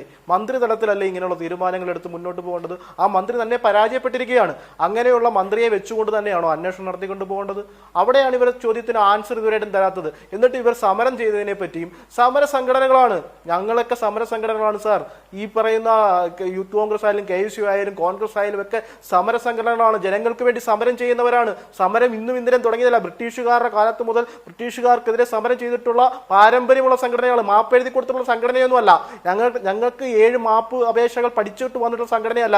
അതുകൊണ്ട് ഈ നാട്ടിലെ ജനങ്ങൾക്ക് വേണ്ടി ജനങ്ങളെ അഭിസംബോധന പ്രതിപക്ഷം എന്ന രീതിയിൽ ഈ പറയുന്ന പ്രധാനമന്ത്രി ഈ പറയുന്ന പാർലമെന്റിലേക്ക് വന്നില്ലെങ്കിൽ അദ്ദേഹത്തിന്റെ വീട്ടിന്റെ കവാടത്തിൽ പോയി സമരം ചെയ്യണമെന്നേ. അങ്ങനെയല്ലേ നമ്മൾ പഠിച്ചിട്ടുള്ളത്? അദ്ദേഹത്തിന് എന്താ ജനങ്ങളെ അഭിസംബോധന ഇത്ര പേടി? അദ്ദേഹം 2 ദിവസമായി അദ്ദേഹത്തിനെ കാണുന്നില്ലല്ലോ. അദ്ദേഹം എവിടെ മറഞ്ഞിരിക്കുകയാണോ? ജനങ്ങളെ ഇത്രയും വലിയ പ്രശ്നത്തിൽ, ഇന്ത്യ മഹാരാജ്യത്തിൽ ഇത്രയും വലിയ പ്രശ്നം നേരിട്ടുകൊണ്ടിരിക്കുകയാണ്. വിദ്യാർത്ഥി സമൂഹങ്ങളെല്ലാം ഈ തെരുവിലേക്ക് ഇറങ്ങിക്കൊണ്ടിരിക്കുകയാണ്. നിരവധിയായ ആളുകൾ, രക്ഷാകർത്താക്കൾ ഉൾപ്പെടെയുള്ളവർ തെരുവിലേക്ക് ഇറങ്ങിക്കൊണ്ടിരിക്കുകയാണ്. അങ്ങനെയുള്ള രാജ്യത്തിന്റെ പ്രധാനമന്ത്രി വീട്ടിൽ കയറിയിരിക്കുക. അങ്ങനെയുള്ള രാജ്യത്തിന്റെ പ്രധാനമന്ത്രിയുടെ വീടിന്റെ മുന്നിലല്ലേ സമരം നടത്തേണ്ടത്? നിങ്ങൾ അവിടെ വലിയ പോലീസ് സംവിധാനം ഉപയോഗിച്ചുകൊണ്ട് വന്ന് ആരെയാണ് ഭയപ്പെടുത്തുന്നത്? ഇന്ത്യയുടെ പ്രതിപക്ഷ നേതാവിനെയാണോ? കോൺഗ്രസ് പാർട്ടിയാണോ? പ്രതിപക്ഷ നേതാവിനെ, ഇന്ത്യയുടെ പ്രതിപക്ഷ നേതാവുമായി ബന്ധപ്പെട്ട് ഞാൻ മുമ്പേ പറഞ്ഞു പൂർത്തീകരിക്കാൻ അന്നേരം സിജു ഇടപെട്ടുകൊണ്ടാണ്. പ്രതിപക്ഷ നേതാക്കന്മാരെ ഒരുപാട് നമ്മൾ കണ്ടിട്ടുള്ളത്. AKG മുതൽ ഇങ്ങോട്ട് AKG എങ്ങനെയാണ് പ്രതിപക്ഷ നേതാവായതെന്നും ജവഹർലാൽ നെഹ്റുവും AKG തമ്മിലുള്ള കാര്യങ്ങളൊക്കെ അദ്ദേഹത്തിന്റെ തന്നെ AKGയുടെ തന്നെ പുസ്തകത്തിൽ അദ്ദേഹം വിവരിച്ചിട്ടുണ്ട്.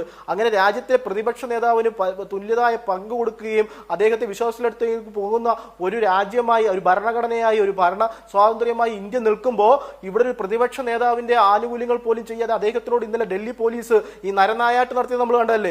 ഒരു വനിതാ MP ആയ പ്രിയങ്ക ഗാന്ധിയോട് പുരുഷ പോലീസുകാർ പിടിച്ചുകൊണ്ട് പോകുന്നത് നമ്മൾ കണ്ടതല്ലേ?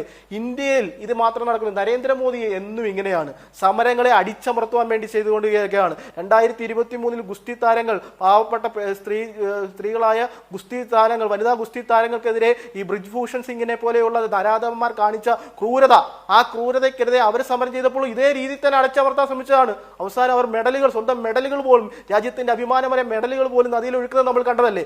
ഈ രാജ്യത്ത് ഇങ്ങനെയുള്ള പ്രധാനമന്ത്രിമാർ ചരിത്രത്തിൽ ആക്ഷേപമായി വന്നുകൊണ്ടിരിക്കുകയാണ്. ആരെ സംരക്ഷിക്കാൻ വേണ്ടി, കൂടെയുള്ളവരെ സംരക്ഷിക്കുവാൻ വേണ്ടി ഈ സംരക്ഷണത്തിന്റെ വിഷയം തന്നെയാണ് നമ്മൾ ചർച്ച ചെയ്യുന്നത്. ആരെയാണ് സംരക്ഷിക്കുന്നത്? അപ്പോൾ രാജേന്ദ്രൻ പന്തളം പറഞ്ഞതുപോലെ, രാജേന്ദ്രൻ പന്തളം ചോദിച്ചല്ലോ രജിൻ ഉണ്ണിത്താനോട്, രാഹുൽ ഗാന്ധി എവിടെ ആയിരുന്നല്ലോ ചോദ്യം, അതുപോലൊരു ചോദ്യം താങ്കൾക്കെതിരെ ഉന്നയിച്ചിട്ടുണ്ട്. അതായത് മറ്റേ ഇസ്രായേൽ പ്രധാനമന്ത്രിക്ക് ജലദോഷം വന്നാൽ പ്രതികരിക്കുന്ന നരേന്ദ്രമോദി ഈ വിഷയത്തിൽ ഒരക്ഷരം മിണ്ടിയിട്ടില്ല. എന്നാൽ രാജേന്ദ്രൻ പന്തളത്തിലേക്ക് വരാം. ശ്രീ ജേക്കബ് സാർ, നിലവിൽ ഇപ്പോൾ എനിക്ക് മനസ്സിലാക്കാൻ കഴിയുന്ന അല്പസമയത്തിനകം ദില്ലിയിൽ നിന്ന് അടക്കമുള്ള വാർത്തകൾ വരുന്നത് JP നദ്ദ മാധ്യമങ്ങളെ കാണുമെന്നുള്ളത് തന്നെയാണ്. ഇവിടെ പ്രതിപക്ഷം ആവശ്യപ്പെട്ടിരുന്നത് കഴിഞ്ഞ ദിവസങ്ങളിലൊക്കെ അടക്കം ഇടതുപക്ഷ വിദ്യാർത്ഥി സംഘടനകൾ CJP അടക്കം പറഞ്ഞിരുന്നത് ചർച്ചയ്ക്ക് നിങ്ങൾ തയ്യാറാകുക, സോനം വാങ്ചുക്ക് എഴുതി കൊടുത്ത ചില കാര്യങ്ങളുണ്ട്, ഈ മരിച്ച ആത്മഹത്യ ചെയ്ത കുഞ്ഞുങ്ങളുടെ കുടുംബങ്ങൾക്ക് നഷ്ടപരിഹാരം നൽകുക. എത്ര ദിവസം കഴിഞ്ഞു? ₹1 കൊടുക്കാൻ കഴിഞ്ഞിട്ടില്ല. വയനാട്ടിൽ മോദി വന്ന് പറഞ്ഞ് നമ്മൾ കണ്ടതാണ്, നമുക്ക് അനുഭവമുണ്ട്. അതോടൊപ്പം തന്നെയാണ് ഈ NDA പിരിച്ചുവിടുക, ധർമ്മേന്ദ്ര പ്രധാൻ രാജിവെക്കുക. ധർമ്മേന്ദ്ര പ്രധാൻ രാജിവെക്കുന്നതുകൊണ്ട് സിസ്റ്റം പോകുമെന്ന് ഒന്ന് വിശ്വസിക്കാൻ കഴിയില്ല. പക്ഷേ ഈ വെരി ഫസ്റ്റ് എന്താണ് ഈ ഭരണകൂടം ചെയ്യേണ്ടത് താങ്കളുടെ അഭിപ്രായത്തിൽ?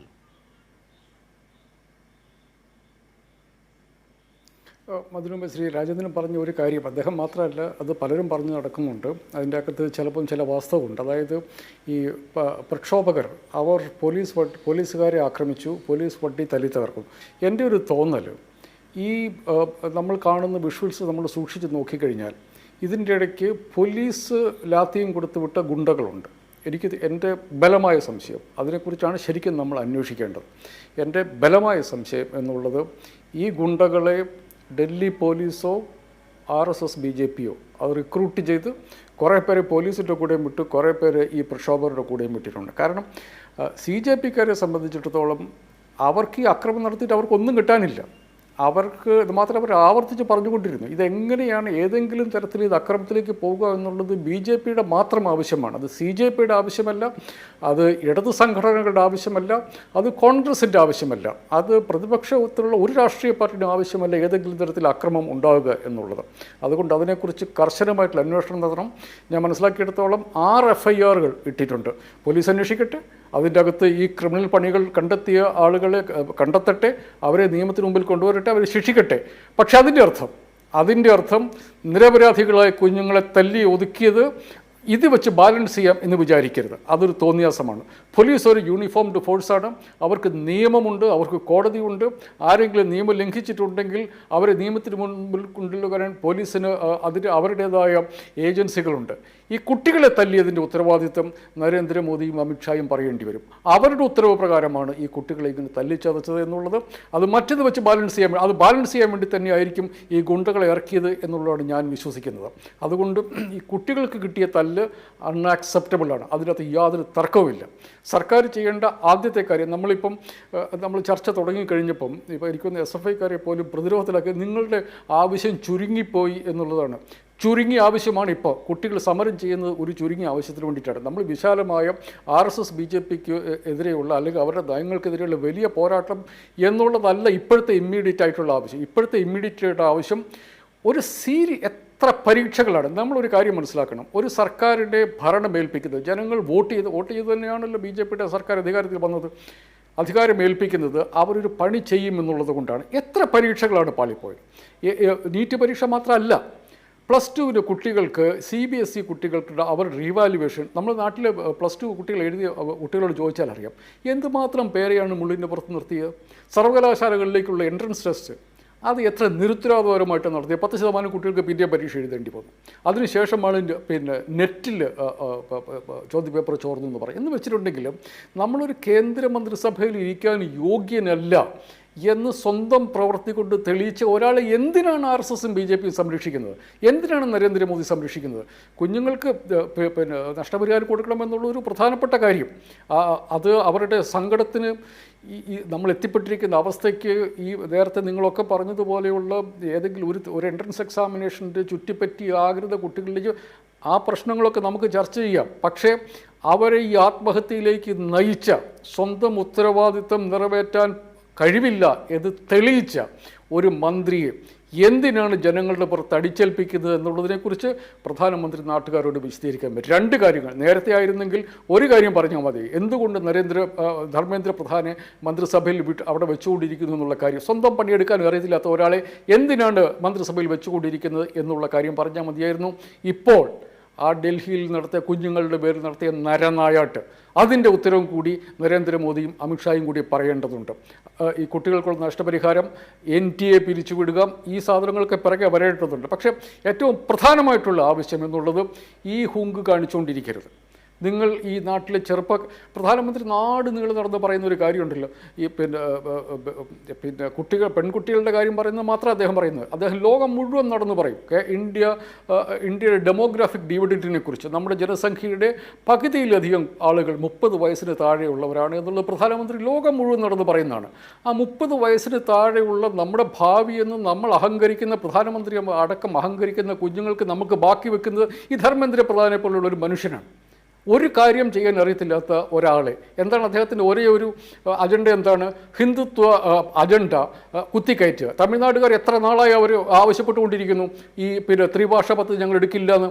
എന്താണ് നീറ്റ് വഴി അവർ ചെയ്യാൻ വേണ്ടി? എന്താണ് നമ്മുടെ ചരിത്ര പുസ്തകങ്ങൾ സംഭവിക്കുന്നത്? നമ്മുടെ ചരിത്രത്തിൻ്റെ ഒരു ഭാഗം ഇസ്ലാമിക ചരിത്രമാണ് എന്നുള്ളത് കൊണ്ട് മാറ്റിവെക്കുക. ഇങ്ങനെ ഹിന്ദുത്വ വർഗീയതയ്ക്ക് ആവശ്യമായിട്ടുള്ള കാര്യങ്ങൾ ചെയ്തു കൊടുക്കുന്ന ഒരു ഏജൻ്റായിട്ട് നമ്മുടെ രാജ്യത്തിൻ്റെ വിദ്യാഭ്യാസ മന്ത്രി മാറി. അദ്ദേഹം അക്കാര്യം മാത്രം ചെയ്യുന്നു. അദ്ദേഹത്തിന് നമ്മുടെ കുട്ടികളുടെ കാര്യത്തിൽ, അവരുടെ വിദ്യാഭ്യാസത്തിൻ്റെ കാര്യത്തിൽ യാതൊരു താല്പര്യവുമില്ല. അദ്ദേഹം കാണിച്ച പണിയുടെ ഭാഗമായി നാട്ടിൽ പ്രതീക്ഷകളായിരുന്ന 20ലധികം കുട്ടികൾ ആത്മഹത്യ ചെയ്തിട്ട് അയാളെ പിന്നെയും വെച്ചുകൊണ്ടിരിക്കുന്നതിൻ്റെ ലോജിക്ക് ഈ നാട്ടിലെ മനുഷ്യരോട് പറയാൻ പ്രധാനമന്ത്രി തയ്യാറാകണം. അതാണ് ഏറ്റവും പ്രധാനപ്പെട്ട കാര്യം. നമ്മൾ ബാക്കിയുള്ള കാര്യങ്ങളൊക്കെ ഉണ്ട്, അതില്ലെന്നല്ല ഞാൻ പറയുന്നത്. NTA എന്തുകൊണ്ടൊരു ഫെയിൽഡ് ഏജൻസിയായി, എന്തുകൊണ്ട് നമ്മൾ എൻട്രൻസ് എക്സാമിനേഷനുകളും 1-2 പ്രൊഫഷനുകളും മാത്രമേ നമ്മുടെ കുഞ്ഞുങ്ങളുടെ ചിന്ത മാറുന്നു, അതൊക്കെ ലാർജറായിട്ടുള്ള പ്രശ്നമാണ്. അത് ഇന്നോ നാളെ പരിഹാരം ഉണ്ടാകുന്നൊരു പ്രശ്നമല്ല.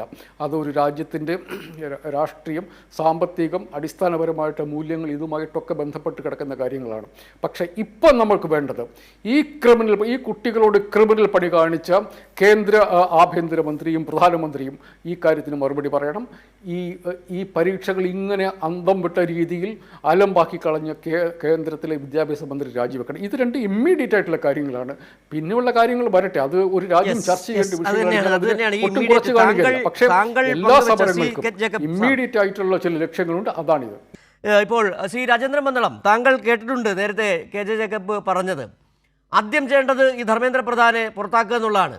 പിന്നെ 2, ഈ കുഞ്ഞുങ്ങളോട് നടത്തിയ നരനായാട്ടിന് മറുപടി പറയണം നരേന്ദ്രമോദിയും ഒപ്പം തന്നെ അമിത്ഷായും. ഇവിടെ അദ്ദേഹം എടുത്ത് പറയാതെ ബോധപൂർവം പറയാതിരുന്നത് എനിക്കറിയാം. ഒരു ഫോഴ്സ് ഇവിടെ ഉണ്ട്, അത് മോദി അമിത്ഷാ ഫോഴ്സ്. ഈ ഗുണ്ടാപ്പണി കാണിക്കാൻ വേണ്ടി ദില്ലി പോലീസിൻ്റെ വേഷത്തിലെത്തിയ നെയിം പ്ലേറ്റ് പോലും വെക്കാതെ വന്ന ഗുണ്ടാ പട എന്ന് തന്നെ പറയാം. ആ കുഞ്ഞുങ്ങളെ തല്ലി ചതച്ചിട്ട് പോലും, ഇത്ര വലിയ നെറുകേട് കാണിയിട്ട് പോലും താങ്കളെപ്പോലെയുള്ളവർ ഇപ്പോഴും അതിനെ ന്യായീകരിക്കുകയാണ്. അതിനെ ന്യായീകരിക്കാൻ കണ്ടെത്തുന്നതോ മറ്റ് ചില കേരളത്തിൽ നടന്ന ചെറിയ ഏതെങ്കിലും വിഷയങ്ങൾ എടുത്ത് വെച്ച് പറയുകയും ചെയ്യുന്നു. ഇവിടെ ഉയർന്നു വരുന്ന പ്രധാന പ്രശ്നം എന്താണ്? ഈ ധർമ്മേന്ദ്ര പ്രധാൻ മന്ത്രിസ്ഥാനം ഏറ്റെടുത്തതിന് ശേഷം നടന്ന ക്രമക്കേടുകൾ, എല്ലാ പരീക്ഷകളിലും ഗുരുതര വീഴ്ച, വിദ്യാർത്ഥികളുടെ ഭാവി എന്താടുന്നു. അങ്ങനെ ഒരാൾ, കഴിവില്ലാത്ത ഒരാൾ എന്തിനു വെച്ചുകൊണ്ടിരിക്കുന്നു? അതാണ് ചോദ്യം. അദ്ദേഹം ചോദിച്ച ചോദ്യമാണ് പ്രസക്തം.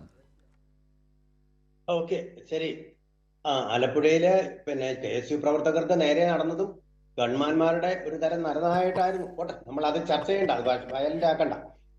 ഇവിടെ നമുക്ക് ഈ കാര്യങ്ങളൊക്കെ, താങ്കൾ പറഞ്ഞ കാര്യങ്ങളൊക്കെ തെളിയിക്കപ്പെടേണ്ട കാര്യങ്ങളാണ്.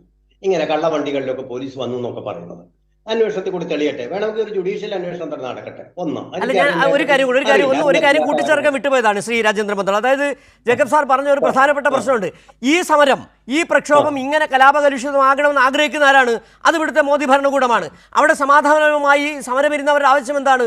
ധർമ്മേന്ദ്ര പ്രധാൻ ഇമ്മീഡിയറ്റ് ആയിട്ട് വേണ്ടുള്ളത് ധർമ്മേന്ദ്ര പ്രധാൻ രാജിവെക്കുക, NTA പിരിച്ചുവിടുക. അതിനുവേണ്ടി കലാപത്തിലേക്ക് പോകേണ്ട കാര്യമില്ലല്ലോ. ഈ കലാപം ഉണ്ടാക്കുകയും അതിനു പിന്നിൽ തീവ്രവാദികളെന്ന് വരുത്തി തീർക്കാൻ ആവശ്യം ആരുടേതാണ്?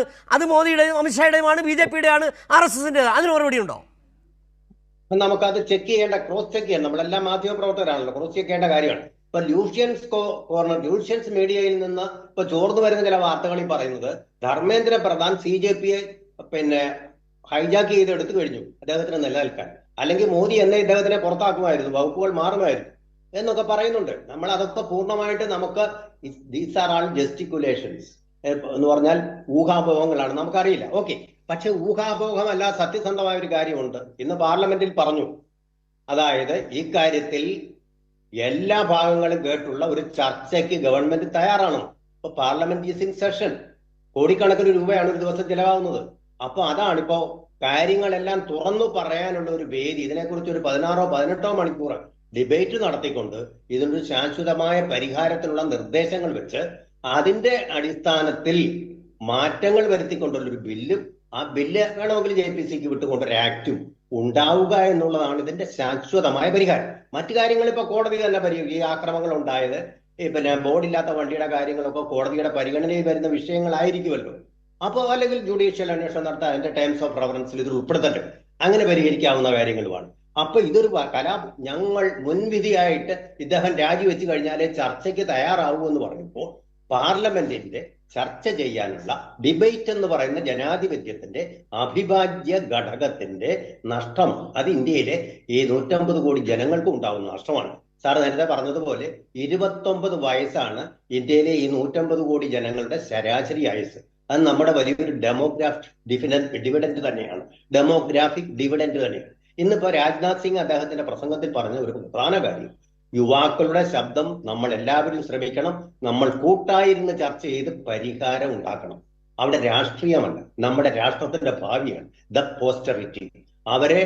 അവരുടെ കാര്യങ്ങൾക്കുള്ള പരിഹാരം നമ്മളും എല്ലാം ഇരുണ്ട രാജേന്ദ്രൻ മുത്തള, എനിക്ക് രസകരമായി തോന്നിയത് താങ്കളുടെ വാചകം, ഈ വിദ്യാർത്ഥികളുടെ ഭാവിയാണ് നമ്മുടെ, അവരെ പ്രശ്നങ്ങൾ കൂട്ടായിരുന്ന് ചർച്ച ചെയ്യണം. ഇവിടെ ചർച്ച ചെയ്യുന്നല്ലേ, ഈ രാജ്യത്തെ മുന്നോട്ട് നയിക്കേണ്ട യുവാക്കളെയാണ് നിങ്ങൾ അവിടെ ഇട്ട് തല്ലിച്ചതച്ചത്. പലരുടെയും ആരോഗ്യസ്ഥിതി വളരെ ഗുരുതരമാണ്. അവിടെ ഇനി ചർച്ച ചെയ്യാൻ സമയമൊന്നുമില്ല, ചർച്ച ചെയ്യേണ്ട വിഷയങ്ങൾ പിന്നീട് ചർച്ച ചെയ്യും. ഇപ്പോൾ ആദ്യം വേണ്ടത് എന്താണ്? നിങ്ങളെ കൊണ്ട് കഴിവില്ലാത്തൊരു മന്ത്രിയെ നിങ്ങൾ പുറത്താക്കുക. നിങ്ങൾ ഈ പരീക്ഷ നടത്തിയിട്ട് ആ പരീക്ഷ അമ്പയെ പരാജയപ്പെട്ട് ക്രമക്കേടുകൾ 22 വിദ്യാർത്ഥികൾ ആത്മഹത്യ ചെയ്ത ഒരു സംവിധാനം, അങ്ങനെ ഒരു സംവിധാനം ചർച്ച ചെയ്ത് പരിഹരിക്കപ്പെടേണ്ടതാണോ? അത് ഉടൻ തന്നെ ഇല്ലാതാക്കുക, അതല്ലേ ഈ വേണ്ടി വരുന്നത്? ഗോപിക ചേരുന്നുണ്ട്. ഗോപിക, എന്താണ് നിങ്ങൾ ഇപ്പോൾ ഈ രാജേന്ദ്രൻ പന്തളം പറഞ്ഞ പോലെ ചർച്ച ചെയ്ത്, അല്ല താങ്കളിലേക്ക് വരാം, ചർച്ച ചെയ്ത് സമയമെടുത്ത് പരിഹരിച്ചാൽ മതിയോ ഈ വിഷയങ്ങൾ? ഗോപിക നോക്കൂ, റെസിഗ്നേഷൻ ഡിമാൻഡ് ചെയ്യുന്നത് ഒരു മോറൽ റെസ്പോൺസിബിലിറ്റി. ആ മോറൽ റെസ്പോൺസിബിലിറ്റിയുടെ കാരണം എന്താണ്? 20+ സ്റ്റുഡൻസിൻ്റെ ഇൻസ്റ്റിറ്റ്യൂഷണൽ മർഡറാണ് ഈ ഒരു മോദി ഷാ റെജീം, അല്ലെങ്കിൽ മോദി ഷാ ധർമ്മേന്ദ്ര പ്രധാൻ്റെ എഡ്യൂക്കേഷൻ സിസ്റ്റം കാരണം, അവരുടെ ഇൻകോമ്പീറ്റൻസ് കാരണം, അവരുടെ കറപ്ഷൻ കാരണം വന്നത്. ഞാനൊരു സോഷ്യോളജിയുടെ വിദ്യാർത്ഥിയാണ്, ഇപ്പോൾ PhD ചെയ്യുന്നു. ഞാൻ നെറ്റ് പരീക്ഷ എഴുതിയ വർഷം 3 വർഷത്തിന് മുമ്പ് ആ എക്സാം ക്യാൻസലായി. അത് കഴിഞ്ഞിട്ട് നിരന്തരം നമ്മൾ കാണാണ് ഓരോ എക്സാം ഈതർ ക്യാൻസലാവുന്നു, റീ എക്സാമിനേഷൻ നടക്കുന്നു, എക്സാം നടക്കുന്നതിന് മുമ്പ് തന്നെ അതിൻ്റെ പേപ്പർ ഔട്ട് ആവുന്നു. പൈസ കൊടുത്ത് 40,000 കൊടുത്താൽ JRF വാങ്ങാം എന്ന സ്ഥിതിയിലേക്കാണ്. JRF വാങ്ങുന്നത് ഈ രാജ്യത്ത് 1% സ്റ്റുഡൻസ് മാത്രമാണ്. ആ 1% സ്റ്റുഡൻസിൽ നിങ്ങൾക്ക് നിങ്ങളുടെ പേര് വേണമെങ്കിൽ 40,000 അല്ലെങ്കിൽ 40,000 തൊട്ട് 1,00,000 വരെ നിങ്ങളുടെ പോക്കറ്റിൽ കാശ് ഉണ്ടെങ്കിൽ നിങ്ങൾക്ക് നിങ്ങളുടെ പേര് JRFൻ്റെ കൂടെ വരാം എന്നൊരു രീതിയിലാണ് നമ്മുടെ എഡ്യൂക്കേഷൻ സിസ്റ്റം ഇപ്പോൾ പോകുന്നത്. ഓൾറെഡി നമ്മൾ കാണുന്ന പോലെ പ്രൈവറ്റൈസേഷൻ കാരണം യൂണിവേഴ്സിറ്റിയിൽ സീറ്റ് കിട്ടാൻ തന്നെ ഭയങ്കര അധികം ബുദ്ധിമുട്ടാണ് വിദ്യാർത്ഥികൾ നേരിടേണ്ടി വരുന്നത്. പബ്ലിക് എഡ്യൂക്കേഷൻ സെക്ടറിനെ ഭയങ്കരമായിട്ട് ഫണ്ട് കട്ട് മൂലം ഡിസ്ട്രോയ് ചെയ്തുകൊണ്ട്, അതുപോലെ തന്നെ പ്രൈവറ്റൈസേഷനെ വളർത്താൻ വേണ്ടിയാണ് മോദി ഷാ റെജീം പല രാജ്യങ്ങളിലും നാഷണൽ ക്യാപിറ്റലിലും അവരുടെ ശ്രമങ്ങൾ നടത്തിയത്. അതിൻ്റെ മേലെ കൂടെയാണ് വിദ്യാർത്ഥികളുടെ മേലെ ഒരു പുതിയ പ്രശ്നം കൂടെ അവരുടെ മുമ്പിൽ വന്നത്. നിങ്ങൾ എത്ര അധികം പ്രയത്നിച്ചാലും, നിങ്ങൾ എത്ര രാത്രി ഉറക്കം ഒഴിച്ച് നിങ്ങൾ പഠിച്ചാലും, നിങ്ങൾ ആ പഠിച്ചതിൻ്റെ റിസൾട്ട് കാണാൻ നിങ്ങൾക്ക് സാധിക്കില്ല. കാരണം നിങ്ങളുടെ പോക്കറ്റിൽ കാശുണ്ടെങ്കിൽ മാത്രമാണ് നിങ്ങൾക്ക് ആ എക്സാമിനേഷനിൽ പാസ്സാവാൻ പറ്റുന്നുള്ള രീതി എത്തിയപ്പോഴാണ്, ആ ഒരു സ്റ്റേജ് എത്തിയപ്പോഴാണ് വിദ്യാർത്ഥികളുടെ റേജും അവരുടെ ഔട്ട്റേജും അവരുടെ ആങ്കറും തെരുവുകൾക്ക് വരേണ്ട ഒരു അവസ്ഥ വന്നത്. അപ്പോൾ ഈ റേജിനെ നമ്മൾ ചാനലൈസ് ചെയ്തുകൊണ്ടാണ് ഈ ഒരു മൂവ്മെൻറ്റിനെ ഗൈഡ് ചെയ്തതും അതിനെ സപ്പോർട്ട് ചെയ്തതും. ആ ഒരു റേജിൻ്റെ കാരണം it is A tipping point. ഈ ടിപ്പിംഗ് പോയിന്റ് ഇന്നും ഇന്നലെയും തുടങ്ങിയതല്ല. ഓവർ ദ ഇയേഴ്സ് 2014 അപ്പം തൊട്ട് തന്നെ മോദി ഗവൺമെൻറ്റിൻ്റെ ക്ലിയർ അജണ്ടയായിരുന്നു പബ്ലിക് എഡ്യൂക്കേഷൻ സെക്ടറിനെ എങ്ങനെയായാലും ഡിസ്ട്രോയ് ചെയ്യുക, ഫണ്ട് കട്ട് ചെയ്ത് ആ യൂണിവേഴ്സിറ്റി സ്പേസസിനെ ക്രംബിൾ ചെയ്യാം. നമ്മൾ ഇരിക്കുന്ന ഡൽഹി നാഷണൽ ക്യാപിറ്റൽ നിങ്ങൾ നോക്കുകയാണെങ്കിൽ ഓരോ യൂണിവേഴ്സിറ്റിയുടെ പേരെടുത്ത് ഞാൻ പറയാം. JNUവിൽ എത്രയാണ് 90% ഫണ്ട് കട്ടാണ് മോദി ഗവൺമെൻറ് വന്നു കഴിഞ്ഞിട്ട് യൂണിവേഴ്സിറ്റി നേരിടേണ്ടി വന്നത്. ഡൽഹി യൂണിവേഴ്സിറ്റിയിൽ ന്യൂ എഡ്യൂക്കേഷൻ പോളിസി ഇംപ്ലിമെൻറ്റ് ചെയ്തിട്ട് highest degree of drop outs ആണ് നമ്മളിപ്പോൾ ഓരോ ക്ലാസ് റൂമിലും കാണുന്നത്. ജാമിയ മിലിയ ഇസ്ലാമിയ യൂണിവേഴ്സിറ്റീനെ ഒരു ഓപ്പൺ ജയിലായിട്ട് മാറ്റാനാണ് മോദി ഗവൺമെൻറ് കമ്മ്യൂണൽ അജണ്ട കാരണം വന്നത്. AUD പോലത്തുള്ള സ്റ്റേറ്റ് യൂണിവേഴ്സിറ്റിയിൽ രേഖ ഗുപ്ത ഗവൺമെൻറ് വന്നു കഴിഞ്ഞിട്ട് യൂണിയൻ തന്നെ കംപ്ലീറ്റ്ലി റെസ്ട്രിക്കേറ്റ് എക്സ്പെൽ ചെയ്തിട്ട് വിദ്യാർത്ഥികളുടെ വോയിസിനെ കർബ് ചെയ്യാനുള്ള അങ്ങനത്തെ അജണ്ടാസാണ് പോളിസീസാണ് അവർ മുന്നോട്ട് വെച്ചത്. അപ്പോൾ ഓരോ ലെവലിലും നമ്മൾ നോക്കുകയാണെങ്കിൽ Modi government has been an utter failure in addressing to the demands of the youth, addressing the demands of the students. Now it has reached a tipping point. ഈ ടിപ്പിംഗ് പോയിന്റിൽ വിദ്യാർത്ഥികൾ ഏറ്റവും അധികം മുന്നോട്ട് വയ്ക്കുന്ന ഡിമാൻഡ്സ് ആണ് scrapping of national torture agency. ഓരോ എക്സാമിനേഷൻ്റെ ക്യാൻസലേഷനും national torture ഏജൻസിയാണ് അക്കൗണ്ടബിലിറ്റി എടുക്കേണ്ടത്. നാഷണൽ ടെസ്റ്റിംഗ് ഏജൻസി ഒരു സൊസൈറ്റീസ് ആക്റ്റിൽ വരുന്ന ഒരു ഇൻസ്റ്റിറ്റ്യൂഷനാണ്. ഈ രാജ്യത്തെ മിക്കവാറും എക്സാമിനേഷൻ കണ്ടക്ട് ചെയ്യുന്ന ഒരു ഇൻസ്റ്റിറ്റ്യൂഷന് നമുക്ക് 10 ലെസ്സാണ് പെർമനൻറ്റ് എംപ്ലോയീസ് ഉള്ളൂ. അവരുടെ സ്റ്റെപ്പും ഔട്ട്സോഴ്സ് ചെയ്തിട്ടാണ് അവരുടെ ഫങ്ഷനിങ് നോക്കുമ്പോൾ. പേപ്പർ എഴുതുന്നത് വേറെ പ്രൈവറ്റ് എൻറ്റിറ്റീസ് ആണ്, പേപ്പർ ട്രാൻസ്പോർട്ടേഷൻ വേറെ എൻറ്റിറ്റീസ് ആണ്, ബയോമെട്രിക്സ് എക്സാമിനേഷൻ സെൻറ്റേഴ്സിൽ നടക്കുന്നത് വേറെ പ്രൈവറ്റ് എൻറ്റിറ്റീസ് ആണ്. അപ്പോൾ ഈ എല്ലാ പ്രോസസ്സിനെയും പ്രൈവറ്റൈസ് ചെയ്ത് ഔട്ട്സോഴ്സ് ചെയ്യുമ്പോൾ അക്കൗണ്ടബിലിറ്റി സെറ്റ് ചെയ്യുമ്പോൾ അക്കൗണ്ടബിലിറ്റിയിൽ നിന്ന് ഒഴിഞ്ഞു മാറാൻ നാഷണൽ ടോർച്ചർ ഏജൻസിക്ക് സാധിക്കുന്നു. ഇത്രയും അധികം ഫെയിലിയേഴ്സ് അവിടെ ഉള്ളപ്പോഴും നാഷണൽ ടെസ്റ്റിംഗ് ഏജൻസി പോലുള്ള ഇൻസ്റ്റിറ്റ്യൂഷനെ സ്ക്രാപ്പ് ചെയ്യാൻ മോദി ഗവൺമെന്റ് തയ്യാറാവുന്നില്ല. ശരി ഗോപിക, ഏതായാലും സമയപരിമിതി ഉണ്ട് ഗോപിക. ചർച്ചയിൽ പങ്കെടുക്കുന്ന മറ്റതികൾ സമയപരിമിതി മൂലം ഞാൻ ഇടപെടുകയാണ്. ചർച്ച നമുക്ക് ഇവിടെ അവസാനിപ്പിക്കേണ്ടി വരുന്നു. JP നദ്ദയുടെ വാർത്താ സമ്മേളനത്തിൽ അടക്കം പോകേണ്ടത്. ഏതായാലും ഗോപികയുടെ അടക്കം വാക്കുകളിൽ നിന്ന് എങ്ങനെയാണ് national testing agency national torturing ഏജൻസിയായി മാറുന്നതെന്ന് ഗോപികയുടെ അടക്കം വാക്കുകളിൽ നമുക്ക് മനസ്സിലാക്കാൻ കഴിയുന്നുണ്ട്.